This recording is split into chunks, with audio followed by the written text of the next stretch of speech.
Shalom, salam sejahtera saudaraku. Selamat berjumpa kembali di channel Jalan yang Lurus.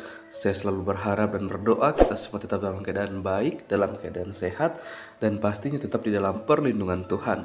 Saudaraku yang terkasih, di kesempatan kali ini kita kembali lagi akan bersama-sama akan melihat dan menyaksikan bagaimana Ustadz Suma kembali berulang, yang dimana dia dalam suatu ranah diskusi atau debat terus berkoar-koar tentang kekristenan. Dia selalu mencomot-comot ayat Alkitab yang ditafsirkan secara liar untuk menyerang iman Kristen itu sendiri.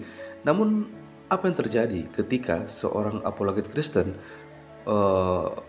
mematahkan setiap argumentasinya? Maka dari itu mari kita lihat bagaimana perjalanan diskusi tersebut dan bagaimana Ustadz Suma menjadi bulanan-bulanan dari para apologet Kristen. Selamat menyaksikan. Tuhan Yesus memberkati. Tentara Romawi, karena dialah yang berkhianat. Jadi tinggal 11 murid Yesus. Di dalam Markus 14 nomor 50 dikatakan semua pengikutnya lari meninggalkan Yesus. Berarti tidak ada lagi murid yang tersisa. 11 murid lari semua. Itu data di dalam kitab saudara. Buka Bible Anda supaya Anda tercerahkan. Markus 14 nomor 50 semua pengikut Yesus lari meninggalkan Yesus. Oke? Berarti tinggal satu orang. Siapa satu orang itu? Tinggal Yudas yang berada pada posisi tentara-tentara Romawi dan Yunani pada saat itu. Imam-imam Yahudi. Di data Markus 14 nomor 51 Anda baca. Seorang muda yang hanya memakai sehelai kain untuk menutup badannya mengikuti Yesus. Orang-orang ini mau menangkap orang tersebut. Tetapi ia melepaskan kainnya itu lalu lari dengan telanjang. Oke? Pertanyaannya kepada saudara. Siapa yang menggunakan kain lenan menutupi dirinya yang mengikuti oknum yang bernama Yesus, yang dikira Yesus? Kan orang Romawi tidak tahu, tentara Romawi tidak tahu yang mana yang namanya Yesus ini. Dia nggak kenal. Menangkap seorang pemuda yang mereka kira Yesus. Tapi ada seorang pemuda yang berada di belakangnya Yesus, padahal yang tadi sudah pada lari semua tuh. Masih ada satu orang yang ikut di belakangnya. Dan ketika kemudian orang-orang di situ ingin menangkapnya, dia melepaskan kainnya sehingga dia lari telanjang. Pertanyaan saya kepada saudara, siapakah laki-laki yang lari dengan telanjang ini? Karena ketika dia di persidangan, tidak ada kemudian orang yang telanjang di situ lari muncul. Nggak ada. Yudas tidak telanjang di sana, Petrus tidak telanjang di sana. Tapi ada seorang pemuda lari dengan telanjang. Sopo laki-laki yang telanjang lari ini, yang menggunakan kain lenan? Jawab. Itu bukti Yesus tidak disalib. Silakan Pak John, siapa yang telanjang itu Pak John, dijawab ya, siapa yang telanjang, monggo. Jadi di sini saya tidak akan pernah menjawab karena kita sekarang mengklarifikasi antara Yesus PS Isa Al-Masih. Jadi dari tadi kamu ini selalu membawa ayat-ayat Alkitab. Nanti kamu selalu membawa ayat Alkitab. Tema kita udah jelas dari awal. Bolong kau buktikan Yesus itu berdasarkan keyakinanmu sebagai Isa Al-Masih, berdasarkan Al-Qur'anmu, dan aku akan mengatakan Yesus itu berdasarkan Alkitabku. Sehingga kau bisa membuktikan bahwa Isa Al-Masih itu adalah Yesus itu sendiri. Nah, jadi jika engkau mengatakan tentang Alkitab kami, sedangkan Alkitab kami adalah Alkitab Biblos yang kau yakini itu adalah tulisan orang. Jadi engkau tidak akan pernah meyakini apa yang tertulis di dalam Biblos kami. Oleh karena itu, kau katakanlah dengan apa yang kau yakini, yaitu firman Allah Subhanahu wa Ta'alamu itu, yang katamu adalah ayat-ayat suci yang berdasarkan dari surga, yang informasinya akurat 100%. Tidak mungkin itu karangan manusia. Dan kau harus membuktikan, membantah bahwa Yesus itu tidak disalibkan dengan dalil yang ada di dalam kitabmu. Bukan engkau malah meyakini kitab kami, karena itu akan bertentangan dengan keimananmu, bahwa engkau sendiri tidak meyakini apa yang tertulis di dalam Alkitab kami, sehingga kau mengatakan bahwa Yesus tidak disalibkan. Pertanyaan saya kan sudah jelas, bahwa kau jelaskan saja apa yang kamu yakini dalam Al-Qur'anmu, dan saya akan menjelaskan apa yang tertulis di dalam Alkitab kami. Jadi, cuma biar kau tahu, jika benar-benar Al-Quran itu berdasarkan dari firman Allah Subhanahu wa Ta'ala, Allah yang kamu akui serupa dengan Allah yang disembah oleh Nabi Musa, Nabi Abraham, maka tidak ada lagi keraguan-raguan di dalam Al-Quran.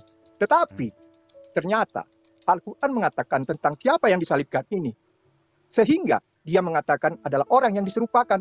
Tetapi Allah Subhanahu wa Ta'ala bermain TTS, teka-teki silang. Dia tidak berani menyatakan siapa sesungguhnya. Karena apa? Kami akan mengucapkan terima kasih yang sebesar-besarnya kepada orang-orang yang telah menggantikan Yesus untuk disalibkan. Karena apa? Karena orang itu telah rela berkorban demi menyelamatkan Yesus yang kami yakini sebagai Nabi, Rasul, dan sekaligus Tuhan kami. Ya, jadi, iya, tolong yang di jangan di komen dulu, ini saya lagi bicara. Jadi, Jika Al-Quran itu benar-benar datangnya dari Tuhan yang Maha Kuasa, yang akan meluruskan segala perselisihan, maka dia harusnya memberitahu dengan jelas, supaya orang percaya bahwa ini benar-benar datang dari Tuhan yang Maha Kuasa. Dia akan memberitahu bahwa orang yang digantikan, yang diserupakan dengan Isa Al-Masih itu adalah Yudas, atau Matius, atau Murkas, atau Markus, atau Juma. Nah, dengan demikian akan terbantahkanlah apa yang ditulis di dalam Alkitab kami dengan kebenaran di dalam Al-Quranmu. Tetapi Al-Quranmu malah membuat spekulasi, membuat hujat-hujatan yang bertentangan, tetapi tidak menyelesaikan permasalahan. Sehingga banyak banyak ulama kalian yang menafsirkan secara bebas tentang orang yang diserupakan itu, termasuk kau Juma, tidak bisa engkau tetapkan siapa orang yang digantikan itu, karena kamu dalam keraguan-raguan dan dalam kebingungan tentang hal itu. Jadi, kau buktikan dulu siapakah sosok orang yang menggantikan Isa Al-Masih itu untuk disalibkan. Silakan buktikan dengan Al-Quran. Tunggu. Sebentar Pak Joma, dia belum jawab. Siapa yang telanjang itu Pak Jon? Pak Jon, siapa yang telanjang? Pertanyaannya Bang Joma nggak dijawab. Siapa yang telanjang? Orang gila yang kebetulan ada di TKP itu. Oh, ada orang gila di Biblenya. Lanjut Bang Joma, ada orang gila di sini. Oke, baik. Jadi gini ya, teman. Jadi gini, Al-Quran Nanti itu. saya bilang Juma yang telanjang itu kan nggak enak, karena saya juga nggak ada di TKP pada saat Ya kan itu. di Bible Nanti ada. Nah, katanya nggak enak. Terus sudah begitu Anda tanya siapa yang diserupakan. Saya juga tidak ada di TKP. Giliran Bang Joma yang bicara. Lanjut Bang Joma, jangan sekarang dibantah. bantahlah dengan Al-Quran. Ya, Pak Jon standby, giliran Bang Joma yang bicara. Lanjut Bang Joma. Anda giliran ditanya siapa telanjang, Anda tidak ada di TKP. Oke, baik. Dengarkan saya supaya Anda tercerahkan dan bisa sehat dan sembuh. A'udzubillahi minasyaitonirrajim. Bismillahirrahmanirrahim. Wa qaulihim inna qatalnal masiha Isa bin Maryam. Isa bin Maryam. Rasulullah, dia adalah utusan Allah. Wa ma qatalu wa ma salabu.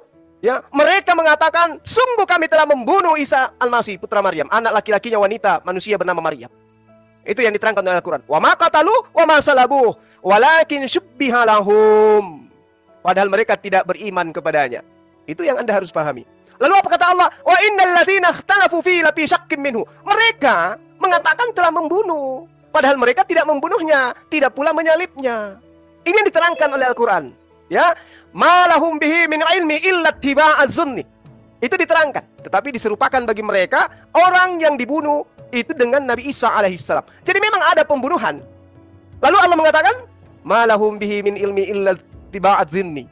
Sesungguhnya mereka yang berselisih pendapat tentangnya, yakni tentang Nabi Isa alaihissalam, benar-benar dalam keraguan-raguan tentang hal, yakni pembunuhan itu. Ya, wa ma qatalu yaqina. Mereka, kata Allah, tidak sedikit pun memiliki pengetahuan menyangkut hal itu. Ya, malahum bihi min ilmi. Tidak ada pengetahuan tentang itu. Mereka nggak tahu tentang pengetahuan siapa yang dibunuh. Mereka nggak tahu. Yang ditangkap mereka nggak tahu. Dan memang itu terjadi. Makanya di dalam kitab saudara diterangkan dalam Kisah Para Rasul 25 nomor 19, mereka berselisih paham tentang seseorang yang bernama Yesus yang sudah mati, sedangkan Paulus mengatakan dia hidup. Berselisih paham. Dan itu terbukti sampai hari ini.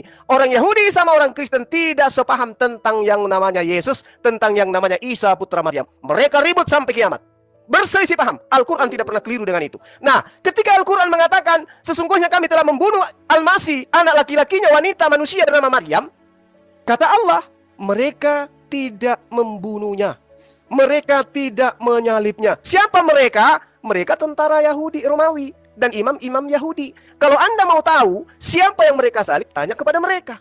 Tidak ada kepentingan umat Islam untuk itu. Kepentingan umat Islam hanya menyatakan bahwa Nabi Isa alaihissalam adalah laki-laki yang suci. Dia adalah seorang nabi. Dia adalah seorang rasul. Diberi mukjizat kenabian. Diberi tanda-tanda kenabian. Diberi kekuatan-kekuatan kenabian kepada dia untuk dibuktikan kepada Bani Israel bahwa dia adalah Rasulullah.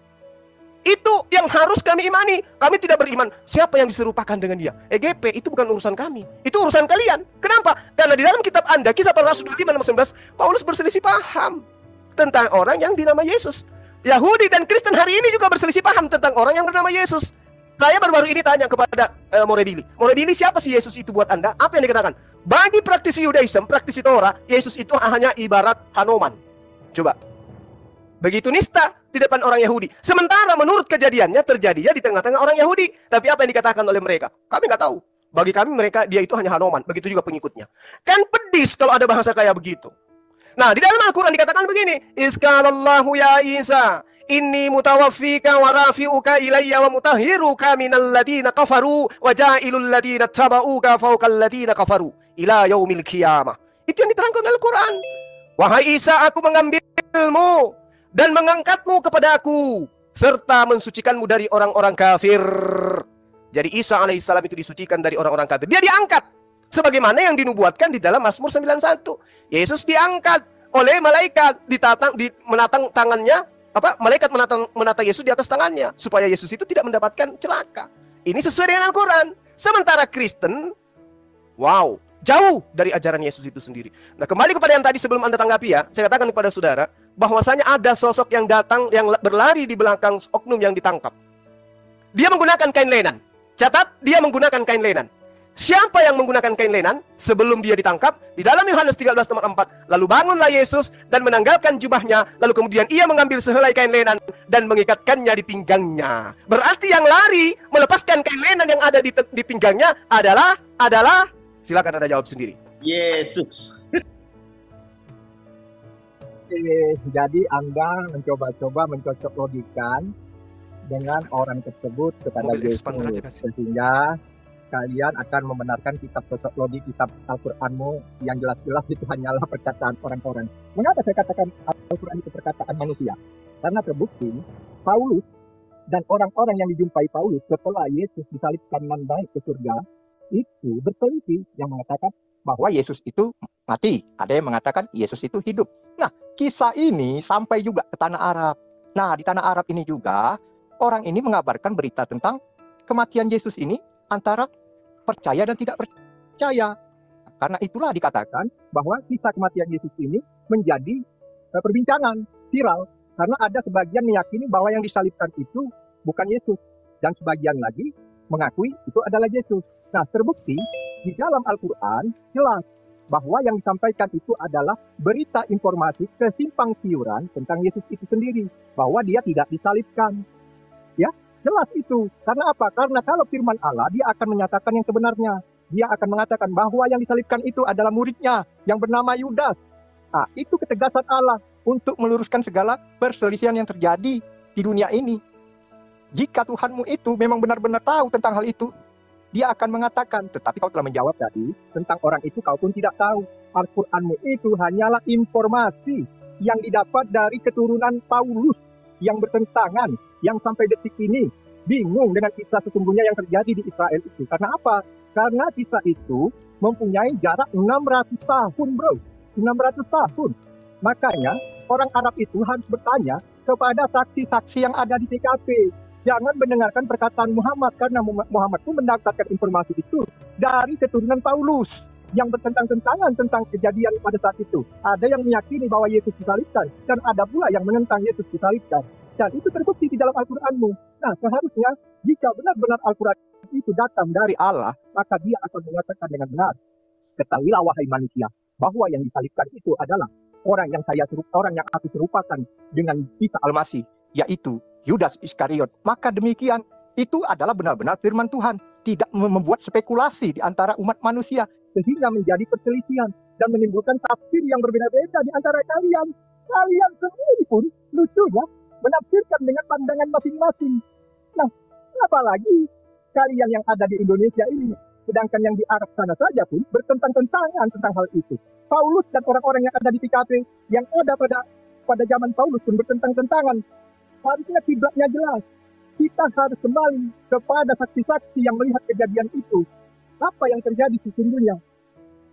Dan itu jelas bahwa perlu saya garis bawahi, Isa Al-Masih yang kau katakan itu bukanlah Yesus yang kami akui di dalam Alkitab kami. Oke?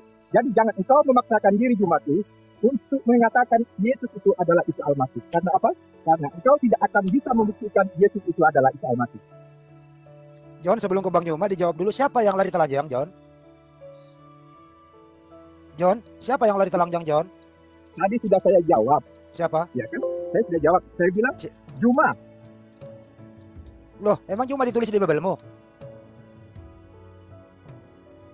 Dibantah. Kata Bible diam loh. Kalau bukan Juma silakan dibantah. Kalau bukan Juma silakan dibantah. Oh, oke. Ternyata Bang Juma ada di Bible katanya yang telanjang. Silakan Bang Juma. Ya, jadi gini loh ya. Anda tidak bisa membantah Quran. Justru saya balik kepada saudara. Kalau Anda bisa membuktikan bahwa Al-Quran salah mengatakan yang diserupakan yang disalib, maka tunjukkan kepada saya siapa yang lari telanjang itu. Karena selama Anda tidak bisa menunjukkan itu, maka Anda akan selamanya ketabok dengan data dalam kitab saudara. Kami mengimani Nabi Isa alaihissalam itu tidak disalibkan, tapi yang disalibkan itu adalah orang yang diserupakan. Bantah itu dengan Anda menyajikan data bahwasanya Yesus minum anggur. Dan juga Yesus tidak pernah bersumpah tidak akan minum anggur. Tapi bertanya di kitab saudara, Yesus bersumpah tidak akan minum anggur lagi. Tetapi ada yang minum anggur yang juga dikatakan namanya Yesus sejenak sebelum dia disalibkan. Mana yang benar? Ada dua Yesus di situ. Ada Yesus Kristus dan juga ada Yesus Barabas. Yesus Barabas adalah Yesus penjahat nasionalis yang dikejar-kejar oleh tentara Romawi. Ingat itu. Jadi ada dua orang yang ditangkap di sana. Yesus penjahat dan juga Yesus Kristus. Yang Yesus Kristus mengatakan tidak akan minum anggur lagi kecuali nanti di kerajaan Tuhan. Yang Yesus satu minum anggur sebelum dia disalibkan. Al-Quran tidak keliru kemudian mengatakan ada penyaliban, tapi orang yang diserupakan. Itu satu. Kedua, Yesus dikabarkan mati. Roma 14 nomor 9. Yesus yang kau salibkan, yang kau bunuh itu telah dibangkitkan dan dijadikan menjadi Tuhan oleh Bapa. Berarti dia mati. Maria datang mencari mayat Yesus. Berarti dia mati. Sementara di dalam kitab Anda sendiri dikatakan, Ibrani 5 nomor 7, sebagai manusia, dia memanjatkan doa agar diselamatkan dari maut. Dan karena kesalehannya, doanya dikabulkan. Berarti dia diselamatkan dari maut. Yang dikatakan diselamatkan dari jurang, tidak jatuh jurang dulu, baru diangkat. Bukan. Tapi yang diselamatkan dari jurang adalah, dia sebelum masuk ke jurang, itu diamankan dulu. Disampaikan dulu ada jurang di depan. Itu baru dikatakan diselamatkan dari jurang. Lalu kemudian ketika Yesus itu diselamatkan dari maut, berarti dia tidak mengalami maut dulu. Makanya di dalam Mazmur 91 dikatakan, jika engkau adalah anak Allah, maka Allah akan mengirimkan malaikat agar malaikat menatang engkau di tangannya agar kakimu tidak terantuk kepada batu. Ternyata itu terjadi terhadap Yesus. Dan kalau Anda mengambil cocokologi dari Matius 27:46 dari kitab Mazmur, Eli Eli lama sabachthani, ternyata itu nubuatan yang keliru besar. Itu adalah cocokologi yang tidak tepat. Kenapa? Karena yang teriak Eli Eli sabachthani itu teriak siang dan malam. Sementara Yesus yang ada dalam kitab Anda teriaknya cuma sekali, itu pun cuma jam 12, ada yang mengatakan jam 3. Jadi semuanya serba salah. Al-Quran tidak keliru ketika dia mengatakan bahwasanya Isqalallahu ya Isa inni mutawaffika wa rafi'uka ilayya wa mutahhiruka minal ladzina kafaru. Saya mengangkatmu, saya mengambilmu dan mensucikanmu dari orang-orang kafir. Siapa orang kafir ini? Orang-orang Romawi dan Yahudi yang menolaknya. Itu yang perlu Anda pahami. Kalau Anda berbicara mengenai siapa yang diserupakan, jawabannya adalah siapa yang lari di belakang Yesus yang ada di dalam kitab saudara. Ternyata yang lari ini adalah yang menggunakan kain lenan. Yesus nomor 13 nomor 4 mengatakan dia lari menggunakan kain lenan. Oke? Paham ya? Berarti Yesus lolos. Jadi yang ditangkap ini siapa? Jawab aja sendiri. Silakan. Kamu tetap ngeyel, masih memaksakan Yesus itu adalah Isa Al-Masih. Oke, untuk Dengar, Yesus yang saya maksud itu yang tidak disalib, bos. Yang lari, bos. Yang tidak minum anggur. Sementara Yesusmu itu yang mati. Jadi tidak ada kesamaannya. Belajar dong. Kalau tidak ada kesamaan, jangan kau bilang Yesus itu Isa Al-Masih. Karena apa? Karena Yesus itu jelas, ya. Jadi sekarang begini, Juma. Kau buktikan dulu. Siapa orang yang pernah membaptiskan Yesus di dalam Alkitab? Dan siapa nama murid Yesus yang paling dikasihinya? Coba kau jelaskan berdasarkan Al-Quranmu. Kalau memang itu adalah Yesus, Isa Al-Masih itu, maka akan ada penjelasan tentang siapa yang pernah membaptiskan Yesus alias Isa Al-Masih itu. Silakan kau bantah dengan Al-Quranmu. Sebelum Bang Juma menjawab, jawab dulu siapa yang lari telanjang itu, John? Saya sudah bilang Juma, kalau kau mau bantah, kau bantahlah. Ya, Sebelum tema Bang Juma kita menjawab, ini saya udah akan kau mematahkan dulu, udah pendapat dulu, Bang Juma Juma yang jawab. tentang Isa Al-Masih Itu adalah giliran Yesus. Bang Juma, giliran Bang Juma. Tidak. Ini kesempatan Anda saya diam dulu. bicara, makanya kamu Katanya itu sudah. sebagai Katanya sudah tadi. moderator, makanya jangan kau komentari. Kau kasih sama Juma, jangan kau berkomentar. Kau tidak punya hak Saya yang nggak dicelebet komen. untuk Saya nggak berkomentar. punya. Oke. Kau tidak punya hak untuk berkomentar. Ya Anda diam dulu, giliran Bang Juma lagi. Saya bertanya kepada angin yang berlalu, siapakah yang lari telanjang itu? Ya, Silakan itu Bang bagus. Juma. Kau bertanya angin Iya, aja kau tanya. angin aja deh daripada bertanya sama orang tadi jawab, ditanya sama Udah angin. tahu kau.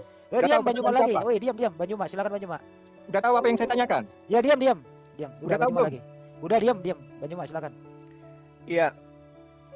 Dalam Al-Quran itu, karena Al-Quran itu bukan ini ya, bukan buku biografi, bukan cerita dongeng yang harus disusun selama 1700 tahun oleh 40 penyusun. Itu Al-Quran itu bukan surat wartawan, bukan. Jadi harus diceritakan per cerita, enggak. Al-Quran mengatakan, ya ayyuhalladzina amanu kunu ansarallah kama qala Isa bin Maryam lil hawariyin man ansari ilallah. Qala al-hawariyuna nahnu ansarullah. Fa amana ta'ifa min bani Israil wa kafarat ta'ifa. Fa ayyadna ladina amanu ala aduwihim fa asbahu zahirin. Jadi kemudian dikatakan dalam Al-Quran, kitab suci yang datang dari langit, hai orang-orang beriman, jadilah kau sebagai pembela agama Allah. Sebagaimana Isa anak laki-lakinya wanita bernama Maryam telah berkata kepada pengikut-pengikutnya yang setia, siapakah yang akan menjadi penolong-penolongku untuk menegakkan agama Allah? Pengikut-pengikutnya yang setia itu berkata, kamilah penolong-penolong agama Allah. Itu. Jadi tidak ada murid yang dikasihi siapa, murid yang bersandar di dadanya siapa, murid yang mencium kakinya siapa, murid yang kemudian meminyaki rambutnya sopo, murid yang berjaga-jaga ketika dia ketakutan itu sopo. Nggak ada di Al-Quran kayak gitu, cerita-cerita kayak begitu. Itu cerita film yang kayak begitu. Al-Quran hanya mengatakan Nabi Isa bertanya kepada kaumnya, murid-muridnya yang asli. Itu yang diceritakan dalam Al-Quran. Qala Isa bin Maryam li hawariyun, terhadap muridnya, man ansari ilallah, siapa yang akan membantu saya menegakkan kalimat tauhid di tengah Bani Israel, ajaran Allah. Qala hawariyun nahnu ansarullah, kami yang akan menegakkan ajaran Allah, kami akan menolong menegakkan agama Allah. Jadi murid-muridnya ketika dipesan di dalam Matius 5, Matius 10 nomor 5 nomor 6, Yesus berpesan kepada ke-12 muridnya agar jangan ke bangsa lain. Mereka tidak ke bangsa lain karena dia kenapa? Sudah berjanji, nahnu ansarullah, kami yang akan membantu menegakkan agama Allah. Jadi yang datang kepada Romawi, Yunani itu bukan muridnya, itu pengajar-pengajar palsu yang Anda bisa dapatkan di dalam 2 Petrus 2 yang Anda sering bawa itu. Dia akan memasukkan pengajaran-pengajaran palsu. Makanya di dalam 1 Yohanes 2 nomor 18 nomor 19, Yesus mengatakan, wahai anak-anakku, sekarang telah muncul penyesat dan dia berasal dari tengah-tengah kita. Memang dia benar-benar berasal dari tengah-tengah kita, tapi dia tidak sungguh-sungguh dari kita. Itu penyesat-penyesat itu yang akan kemudian mengajarkan ajaran ada seorang Yesus yang adalah Tuhan.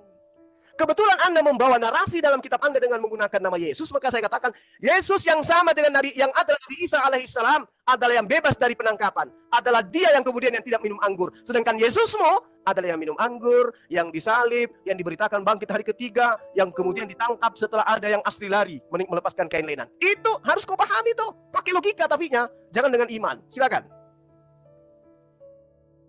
Jadi kan jelas di sini kau itu muter-muter, nggak keruan, nggak bisa kau bantah dengan ayat Al-Quranmu siapakah orang yang melakukan baptis kepada Yesus. Karena apa? Orang yang membaptiskan Yesus itu salah satu nabi. Nabi ini diakui oleh orang Islam, yaitu Nabi Yahya. Nah, Nabi Yahya ini seharusnya tertulis di dalam Al-Quran apa yang telah ia lakukan kepada Isa Al-Masih. Ini harus dibuktikan bahwa Isa Al-Masih adalah Yesus seperti yang dibaptis oleh Yahya alias Nabi Yohanes. Tetapi ternyata di dalam kitabmu yang jelas-jelas itu adalah perkataan orang yang disesatkan, yang seperti kau bilang tadi di dalam Alkitab telah dikatakan bahwa akan datang penyesat-penyesat ke bangsa-bangsa lain, termasuklah ke negara Arab, dan mereka telah menyesatkan. Karena apa? Informasi Al-Quran ini adalah berdasarkan dari Waraka bin Nawfal, seorang guru besar yang beragama Nasrani, yang meyakini bahwa Muhammad ini adalah sosok yang dinaungi Allah, yang akan menjadi seorang yang besar, yang akan dimuliakan oleh orang-orang. Karena apa? Karena dia akan menyesatkan banyak orang, termasuk menyesatkan Zuma. Jelas di dalam Al-Quranmu tertulis, di dalam Fusilat 41 ayat 1, Hamim, yang diartikan bersumber dari kitab sebelumnya. Kemudian dilanjutkan di ayat 2, yang datang dari Tuhan yang Maha Pengasih dan Maha Penyayang. Kemudian dilanjutkan di ayat 3, kitab yang bacaan dalam huruf Arab, yang ditulis dalam huruf Arab untuk kaum yang mengetahuinya. Jelas ayat ini menyatakan bahwa Muhammadmu mendapatkan penjelasan dari Waraka bin Nawfal tentang apa yang ada di dalam kitab Waraka bin Nawfal, berisi tentang penciptaan bumi dan langit beserta segala isinya, yang berisi tentang cerita Nabi Nuh, cerita Nabi Abraham, Nabi Musa, bahkan kepada Yesus itu sendiri. Ketiga kitab yang diturunkan, yang dipegang oleh Waraka bin Nawfal, Taurat, Zabur, dan Injil, itu dirangkum di dalam Al-Quran menjadi satu dari ketiga kitab yang dijelaskan Waraka. Maka di dalam Al-Quranmu tertulis tentang penciptaan, tentang Nabi Abraham, tentang Ishak, tentang Ismail, Musa, bahkan Yesus itu sendiri. dengan versi yang berbeda dari aslinya. Karena itu adalah sebuah tafsiran Muhammad atas penjelasan Waraka bin Nawfal tentang isi Alkitabnya. Itu adalah kebenaran. Jangan engkau terkejut bahwa suatu saat Tuhan akan membuktikan kebenaran itu kepada setiap manusia. Karena apa? Kebenaran yang datang dari Tuhan itu akan kekal.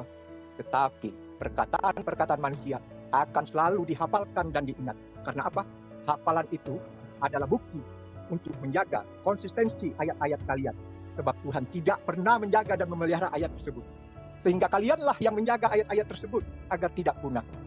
Jika waktunya telah tiba, maka Tuhan akan menyatakan kemuliaannya kepada semua bangsa. Apa yang tidak mungkin bagi Tuhan?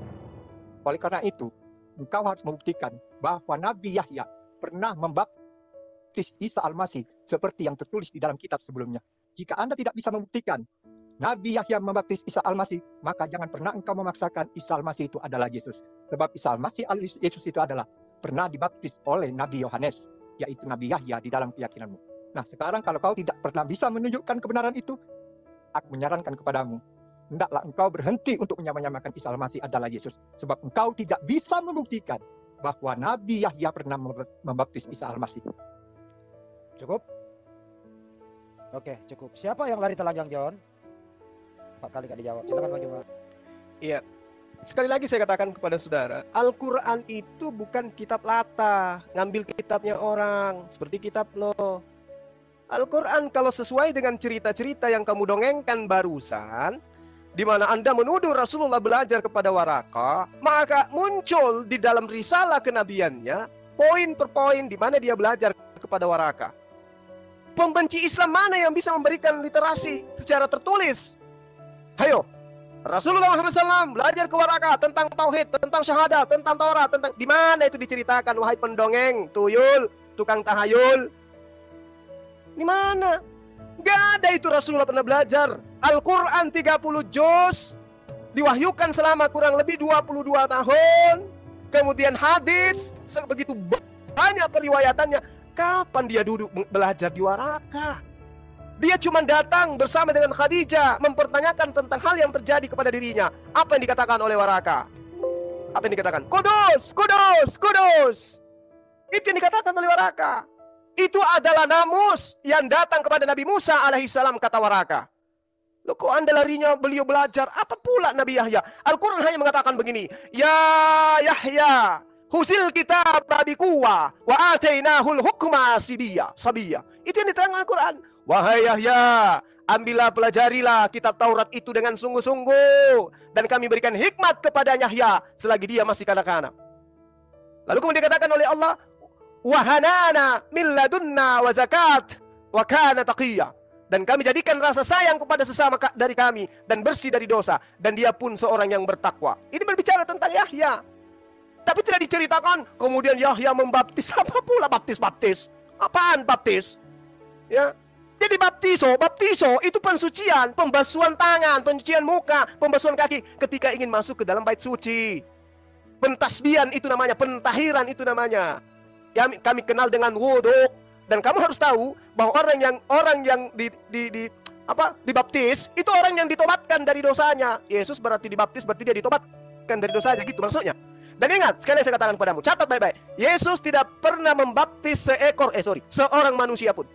Dia tidak pernah membaptis satu manusia pun di atas muka bumi ini. Jadi tidak perlu itu baptis. Yesus pun tidak pernah membaptis siapapun. Paham itu? Bahkan Paulus hanya membaptis 2 manusia. Ya, paham itu, pelajari supaya Anda tahu. Nah, kemudian ketika Anda berkhotbah tadi, Anda mengatakan bahwasanya saya tidak paham, saya tidak ngerti tentang Yahya. Al-Quran itu dipelajari dari Waraka. Wow, keren kali Anda. Dapat ilmu dari mana pula ini penyesat satu ini?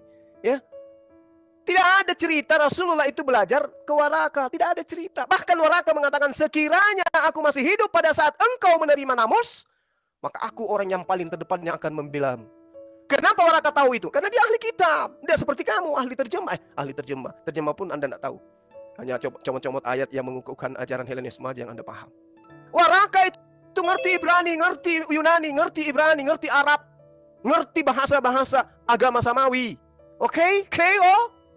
Sehingga ketika dia melihat ada tanda-tanda kenabian pada diri Rasulullah, karena memang di dalam kitabnya mereka diterangkan bahwasanya akan datang sosok nabi yang sama seperti Musa dari saudara Ishak, yaitu dari keturunan Ismail. Makanya mereka itu menunggu-nunggu, dan ternyata inilah saatnya. Orang yang ditunggu-tunggu inilah saatnya. Karena memang Rasulullah sejak bayi, bahkan sejak ibunya dikandung, itu sudah ada tanda-tanda mujizat terhadap kandungan ibunya. Itu yang Anda harus paham. Makanya sejazirah Arab itu mengimani beliau sebagai nabi, sebagai rasul. Ajarannya sampai hari ini murni, Al-Quran itu murni. Ya, kami yang mewahyukan, kami yang menjaga. Itu fakta, berarti 1400 tahun silam tidak bohong. Faktanya sampai hari ini terjaga. Nah, sebaliknya di kitab Anda tidak dijaga oleh Tuhan, kemudian tidak dijaga oleh umatnya. Kenapa Anda tidak menjaga kitab Anda? Karena tidak ada kecintaan terhadap kitab suci Anda. Kenapa tidak ada kecintaan? Karena akal dan pikiran Anda itu nyata-nyata mengatakan bahwa kitab ini tidak wajar disebut sebagai kitab suci. Kenapa? Lihat isinya. Porno, pembunuhan, aksi yang tidak masuk akal di dalam. Jadi malas untuk menghafalkan. Karena cinta terhadap kebebasan, terhadap aturan Tuhan, tetap aja Anda ngotot mengimani kitab itu. Padahal di dalamnya irasional bertaburan di mana-mana. Tapi karena Anda enak, kalau Islam berat, harus sholat, subuh, harus zuhur, harus berat, mending di Kristen. Tidak ada kewajiban sedikit pun. Tidak ada yang haram sedikit pun. Tidak ada yang menjadi kemudian perintah sedikit pun. Yang penting imani Yesus Tuhan, selamat. Itu yang ada di agama Anda. Gimana Anda mau masuk Islam? Tapi bagi orang-orang Kristen yang menggunakan akal sehat, mendengarkan penjelasan saya, mereka pasti goyah. Mereka pasti minimal mengatakan bahwa apa yang saya katakan itu adalah benar. Kenapa? Kami membela Yesus yang tidak minum khamar. Kami membela Yesus yang tidak disalib. Kami membela Yesus yang tidak mengajarkan kemudian menganggap kitab Torah itu adalah kitab kutukan. Kami membela dia sebagai utusan Tuhan. Anda membela iman Anda agar Yesus mati terkutuk di atas tiang salib, agar dia bangkit dari kematian, menebus dosa-dosa kalian dari dosa yang kalian lakukan. Enak kali kalian. Kalian yang makan, orang lain yang harus menanggung kenyang. Lucu ya? Oke, oleh karena itu saya katakan kepada saudara, Al-Quran itu tidak pernah keliru. Kalau Al-Quran mengatakan Allah mengangkat Nabi Isa di sisinya, maka tidak ada yang bisa membantah. Kalau Anda menggunakan kata di dalam kalimat di dalam kitab Anda sendiri mengatakan Yesus minum anggur. Tapi Yesus mengatakan bersumpah tidak mau minum anggur. Yesus mengatakan dia berdoa dan diselamatkan dari maut. Kitab Anda mengatakan dia mati. Kemudian Paulus berselisih paham dengan orang orang-orang di sana tentang nama yang bernama Yesus, tentang orang yang bernama Yesus. Paulus mengatakan masih hidup, orang-orang mengatakan sudah mati. Berselisih. Dan yang paling inti sekarang adalah orang Yahudi Yerusalem dan orang Kristen di Vatikan berselisih paham tentang orang yang bernama Yesus sampai kiamat. Demikian. Kalau masih ada, silakan Anda membual sejauh-jauhnya. Silakan, Anda bebas. Ini bukan roomnya Kristen. Kalau di Kristen kita di-kick, kita di-mute. Silakan. Jadi jelas Anda itu masih tetap memaksakan seolah-olah Isa Al-Masih adalah Yesus, tetapi fakta yang Anda malah terjungkir balik, tidak bisa membuktikan persamaan antara Yesus dan Isa Al-Masih. Jadi kalau informasi dari kitabmu itu, dari Al-Quran itu bersumber dari Tuhan yang Maha Kuasa, Tuhan yang menciptakan langit dan bumi, tentunya dia akan menjelaskan tentang hal itu. Karena apa? Sebab Nabi Yohanes dan Yesus itu ada hubungan yang sangat erat. Tetapi di dalam kitab yang dikarang oleh manusia, yang ditulis karena berdasarkan penafsiran penjelasan dari informasi yang diterima dari kitab sebelumnya, itu jelas akan bertentangan, dan dia tidak akan menuliskan hal-hal yang spiritual yang akan membuat keimanan orang pengikutnya akan mengikuti ajaran yang sebelumnya. Secara logika, bahwa di dalam kitab Taurat itu dituliskan tentang penciptaan, tentang hal-hal asal muasalnya terjadinya segala sesuatu yang dari tidak ada menjadi ada. Itulah yang ada di dalam kitab Taurat. Taurat adalah perintah yang disampaikan kepada nabi-nabi sebelumnya, dan itu dituliskan oleh Musa. Dan Musa lah yang mencatat dan membuat tulisan-tulisan tentang peristiwa itu, sehingga disebutlah kitab Taurat. Kemudian berlanjutlah kepada kitab Zabur, di mana Nabi Daud menuliskan ini tentang syair-syair untuk memuji dan memuliakan Tuhan. Di dalam kitab Zabur ini tidak lagi membahas tentang penciptaan, tidak lagi membahas tentang Nabi Nuh, tidak lagi membahas Nabi Abraham, tetapi apa yang telah dijanjikan, yang telah menjadi tradisi dan perintah di dalam Taurat, diakui di dalam kitab Zabur. Kemudian datanglah kitab ketiga, yaitu kitab yang ditulis berdasarkan tulisan-tulisan para rasul-rasul, murid-murid Yesus, yang menceritakan apa yang dikatakan oleh Yesus dan apa yang diperbuat oleh Yesus. Inilah kitab Injil, tidak menceritakan lagi tentang penciptaan, tidak menceritakan lagi tentang Abraham, tidak menceritakan lagi tentang Musa, tidak menceritakan lagi tentang Daud. tidak menceritakan yang sudah-sudah, tetapi ini adalah cerita tentang apa yang difirmankan oleh Yesus kepada bangsa Israel pada waktu itu. Nah, jelas 1, 2, 3 kitab ini mempunyai misi berbeda-beda. Tetapi lucunya ketika datang kitab yang mengaku kitab paling sempurna dari ketiga kitab ini, yang lucunya itu apa? Dia menuliskan tentang isinya Taurat, yaitu tentang penciptaan, tentang Nabi Musa, tentang Nabi Nuh, tentang Nabi Abraham, tentang Nabi Ishak. Ini yang berfirman ini wartawankah atau Tuhan? Kenapa Tuhan harus menyampaikan cerita yang sudah ada di dalam kitab sebelumnya? Coba Anda pikirkan dengan logika. Kenapa Tuhan harus capek-capek menyuruh malaikat ya yang bernama Namus tadi? Entah Namus ini, entah bahasa dari mana, ini saya kurang tahu juga ini. Cuman diyakini itu Namus, bukan Jibril ya, Namus. Nah, Namus ini dikatakan memberikan informasi, padahal cukup dengan mendengar penjelasan Waraka bin Naufal, maka akan diketahui bagaimana asal-muasal bumi diciptakan, bagaimana asal-muasal Nabi Musa, bagaimana asal-muasal Nabi Abraham, beserta anaknya Ishak dan Ismail, berapa istrinya. Itu ada semua di dalam kitab. Tidak mungkin Tuhan menyuruh malaikat hanya untuk menceritakan cerita yang sudah pernah terjadi di masa sebelumnya. Sudah saya katakan, ketika kitab itu berbeda-beda isinya. Taurat tentang penciptaan, Zabur tentang syair-syair memuji Tuhan. Ketiga, yaitu kabar baik yang disampaikan oleh Yesus. Tetapi di dalam Al-Quranmu ternyata, apa yang ada di dalam 3 kitab ini direkon kembali menjadi suatu kitab yang seolah-olah datangnya dari Tuhan.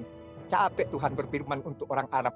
Capek Tuhan menyuruh malaikat datang ke Arab, kalau hanya untuk menyampaikan cerita yang sudah ada. Tetapi kalau seandainya Al-Quran itu menyampaikan hal-hal yang baru, yang tidak lagi ada di dalam 3 kitabnya, saya akan meyakini bahwa kitab itu datang dari Tuhan. Karena apa? Tuhan datang ke Arab itu untuk menyampaikan informasi terbaru. Informasi terbaru. Karena apa? 3 kitab sebelumnya itu berasal dari dia.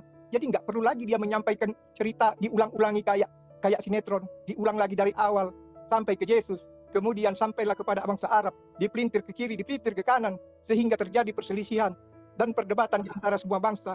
Apa yang dikatakan di dalam ketiga kitab itu, kemudian di dalam Al-Quran menjadi beda. Karena apa? Karena Al-Quran itu adalah tafsir atas penjelasan pendeta Waraka.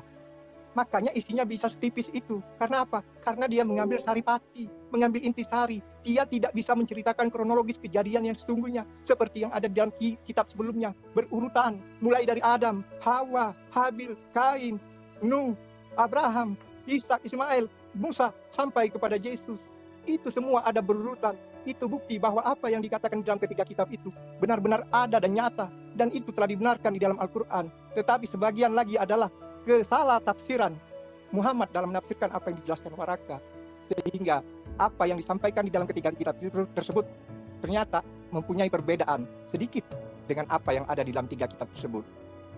Jadi jelas, kalau Anda mempunyai hati nurani, berpikirlah, apakah Tuhan akan berfirman 2 kali untuk menceritakan apa yang sudah ada di dalam kitab yang dimiliki oleh Waraka bin Naufal yang datang ke tanah Arab, yang jelas-jelas kita ketahui bahwa ibunda daripada Nabi Muhammad adalah seorang kafir.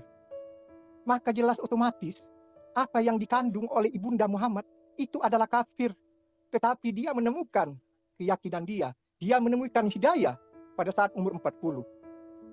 Dan dia menyatakan bahwa Tuhan yang disembah oleh Nabi Ismail adalah Tuhan yang sama. Jadi jelas kita harus memakai akal dan pikiran. Tuhan itu tidak pernah akan berfirman 2 kali. Tidak mungkin Tuhan itu berfirman berulang-ulang untuk menceritakan sesuatu yang telah ada di dalam kitab-kitab sebelumnya. Anda pikirkan. Nah, jika kitab itu memang datang untuk menyampaikan hal yang terbaru, peraturan yang terbaru, atau dia menggugat ketika kitab itu, ataukah dia menggenapi ketika kitab itu yang harus dikatakan oleh Al-Quran, bahwa dia datang untuk menggenapi apa yang telah dikatakan di dalam Taurat, Zabur, dan Injil. Tapi fakta yang ada, Al-Quran malah tidak menggenapi, malah membuat pertentangan. Pertanyaannya udah jelas bahwa Tuhan yang di dalam ketiga kitab itu berbeda dengan di dalam kitab Al-Quran. Karena apa? Karena di dalam Al-Quran menentang atas pernyataan ketiga kitab sebelumnya. Silakan dibantah. Oke, baik. Terima kasih. Ya, Anda bertanya, kenapa harus ada Al-Quran? Kenapa harus ada pengulangan? Anda minim narasi dari kitab saudara. Jadi gini, Yesus berkata, ya, segala firman yang engkau berikan kepadaku telah aku sampaikan. Yesus menerangkan di dalam catatan kitab saudara, Yohanes 17:8. bahwa sebelum Yesus terangkat ke langit, Yesus telah menerima. Yesus telah sempurna wahyu yang diterima dari Tuhannya. Dan wahyu itu Yesus telah sampaikan semuanya kepada muridnya yang asli. Segala firman yang engkau berikan kepadaku telah aku sampaikan. Telah aku sampaikan. Bukan akan aku sampaikan. Tapi dikatakan, telah aku sampaikan. Berarti Yesus sudah tamat mengajarkan murid-muridnya yang asli tentang Injil yang diberikan Allah kepadanya. Tapi murid-muridnya kemudian dianiaya, dibunuh oleh Paulus in the gang. Dan itu diakui sendiri oleh Paulus. Berarti murid-muridnya mati bersama dengan firman yang dibawa oleh mereka, yang diterima dari gurunya. Lalu kemudian muncul wartawan-wartawan lepas yang bukan murid Yesus, yang Yesus tidak pernah mengenal mereka, yang Yesus tidak pernah memberikan legitimasi terhadap mereka, apalagi catatan-catatan mereka. Itulah yang Anda imani, yang Anda katakan firman Tuhan. Tapi original teksnya nggak ada. Kecintaan Anda terhadap kitab Anda aja nggak ada. Nggak ada rasa penasaran, seperti apa sih original teks kitab saya ini yang asli? Nggak ada. Kenapa? Karena tidak ada kecintaan di sana, tidak ada karamah, tidak ada hikmat di dalam kitab saudara, sehingga Anda tidak bisa tahu seperti apa yang sebenarnya tertulis. Yesus bahkan mengatakan, masih banyak hal yang ingin aku ajarkan kepadamu, tapi engkau belum sanggup untuk menanggungnya sekarang. Tetapi ketika ia datang, dialah yang akan mengajarkan segala sesuatunya. Berarti sesempurna-sempurnanya ajaran Yesus yang diterima oleh Tuhan, oleh dia dari Tuhan, yang telah ia sampaikan sebelum Paulus muncul, yang telah disampaikan kepada murid aslinya, itu masih belum sempurna, bos. Masih banyak hal yang ingin aku sampaikan kepadamu, tapi engkau belum bisa untuk menanggungnya. Kau belum sanggup untuk menanggungnya. Makanya aku belum ajarkan. Tapi ketika ia datang, yaitu roh penolong lain, dialah yang akan mengajarkan segala sesuatunya. Kenapa dikatakan roh? Karena Rasulullah Muhammad SAW masih berada di alam roh, masih gaib, belum lahir dia. Makanya dikatakan roh penolong, seorang penolong lain. Pahami itu? Itu satu. Kemudian, kenapa Al-Quran itu muncul? Karena itu tadi, Yesus masih punya ajaran yang belum diajarkan. Dialah yang akan mengajarkan itu nanti. Kedua, kan akan datang Nabi yang sama seperti Musa, yang di mulutnya ditaruh firman Tuhan. Dan itu belum terjadi. Terjadinya hanya kepada baginda Rasulullah Muhammad SAW. Makanya semua Al-Quran itu bohong dan dusta dan menista, serta Anda itu adalah penyesat ketika Anda mengatakan Rasulullah Muhammad SAW menerima ajaran dari Warakah. Tak ada itu. Mau Anda bawa sejarah apapun tidak akan pernah Anda bisa. Jadi itu sebabnya Al-Quran itu datang. Yang kedua, yang ketiga, sebab Al-Quran. Torah hanya untuk Bani Israel, coy. Yesus hanya untuk Bani Israel, coy. Dia hanya untuk Bani Israel. Matius 19 nomor 23, Matius 24 nomor 12. Aku diutus hanya kepada domba-domba yang hilang dari Bani Israel. Aku berdoa bukan untuk dunia, aku berdoa hanya untuk Bani Israel.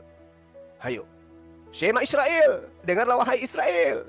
Markus 12 nomor 29. Jadi Yesus hanya berseru kepada Israel. Bahkan ada non-Israel yang mengaku-ngaku percaya kepadanya, hanya disebut anjing, guguk. Itulah sebabnya Al-Quran itu datang untuk seluruh manusia, rahmatan lil alamin, untuk seluruh alam semesta. Yang keempat, kenapa Al-Quran itu datang? Karena kitab-kitab terdahulu itu sudah bercampur aduk.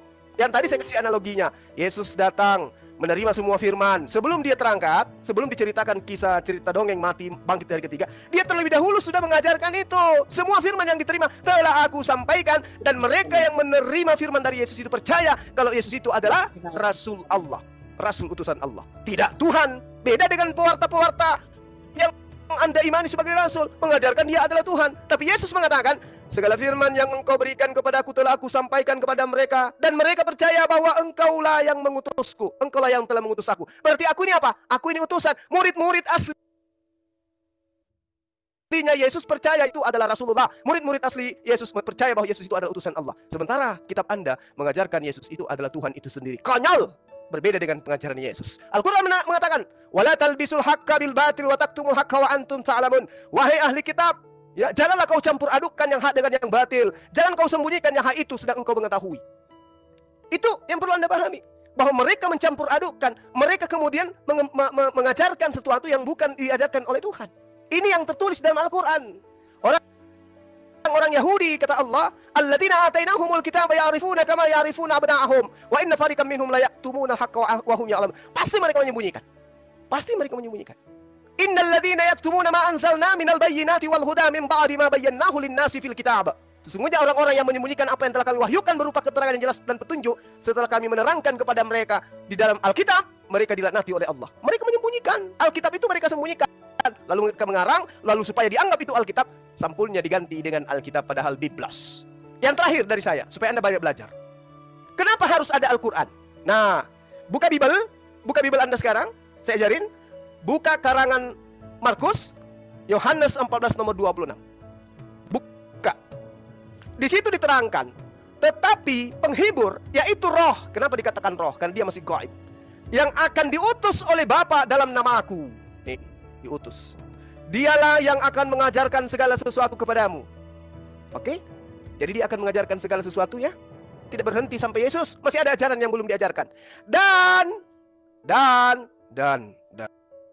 akan mengingatkan kamu akan semua yang telah kukatakan kepadamu. Berarti Roh Kudus yang benar itu, Dek, itu Om, itu Paman, adalah Roh Kudus yang kembali mengingatkan ajaran Yesus kepada oknum tersebut. Jadi apa yang pernah Yesus ajarkan kepada muridnya yang asli, oleh Roh Kudus yang benar diajarkan kembali kepada roh penolong lain ini. Apakah pengajaran Yesus diajarkan kembali oleh penulis-penulis kitabmu? Tidak. Yesus mengatakan tidak setitik pun dihilangkan dari hukum Taurat sebelum langit bumi lenyap. Pewarta kitabmu, dengan matinya Yesus maka dia telah membatalkan segala hukum, membatalkan hukum Taurat dan segala ketentuan yang ada di dalamnya. Bertentangan. Tapi kalau di dalam Al-Quran, bos, dalaikum. Wa iskalallahu ya Isa bin Maryam a'anta qulta linnas takhizuni wa ummi ilaini min dunillah qala subhanaka ma yakunu li an aqula ma laysa li bihaqq. Ya. Apakah engkau pernah mengajarkan kepada manusia untuk menyembah dirimu? Nabi Isa mengatakan, Maha suci engkau ya Allah. Aku tidak berkata-kata dari diriku kecuali apa yang bukan hakku, kecuali aku tidak berkata sesuatu yang bukan hakku. Yang aku katakan adalah apa yang diperintahkan untuk aku katakan. Berkesesuaian dengan perkataan Yesus dalam Yohanes 12 nomor 49. Aku tidak berkata-kata dari diriku sendiri. Apa yang aku katakan adalah apa yang diperintahkan Tuhanku untuk aku katakan. Berarti oknum tersebut, kata Yesus, akan mengingatkan kamu akan semua yang telah kukatakan kepadamu. Berarti Nabi ini akan datang mengajarkan bahwa Yesus itu hanyalah Nabi, hanyalah Rasul. Ya Bani Israel, inni Rasulullahi ilaikum. Wahai Bani Israel, sesungguhnya aku ini hanyalah utusan Allah kepadamu. Itu bukti bahwa Roh Kudus yang benar itu ada pada diri Rasulullah Muhammad SAW. Kenapa? Karena Rasulullah Muhammad SAW diajarkan mengulang kembali perkataan-perkataan Yesus yang pernah Yesus ajarkan kepada muridnya yang asli. Sementara pengajar kitabmu, Yesus itu adalah Tuhan yang inkarnasi menjadi Tuhan, menjadi manusia, mati dan seterusnya bangkit menjadi Tuhan. Wah, segala macam ajaran yang tidak berkesesuaian dengan perkataan Yesus. Yesus mengatakan, penghibur itu ketika dia datang, dia akan mengingatkan kamu akan semua yang telah kukatakan. Makanya Al-Quran mengembalikan semua perkataan Yesus yang pernah Yesus katakan. Berarti Roh Kudus yang adalah namus itu mengajarkan ajaran yang benar. Sementara kitabmu, Yesus adalah Tuhan yang datang, mati, bangkit pada hari ketiga. Haleluya. Silakan. Baik, sebelum dijawab oleh Peter, John Peter, saya mau bicara sebentar. Ini yang satu slot ini saya khususkan untuk Oten yang lain ya, biar kita ini adil di sini. Nah, untuk posisi Mas Andi itu adalah sebagai moderator. Silakan yang merasa dirinya Kristen naik, yang Muslim tahan dulu, jangan ikut-ikutan naik. Cukup dengarkan di live comment, ketik aja di situ. Yang satu slot saya khususkan untuk Oten yang lain. Silakan Oten yang lain, silakan untuk request bisa saya naikkan ke atas ya untuk yang Oten. Yuk dilanjut Peter. Tadi katanya usulan dengan Juma. Jadi Juma, kamu ini orang munafik yang saya pernah dengar dan saya saksikan.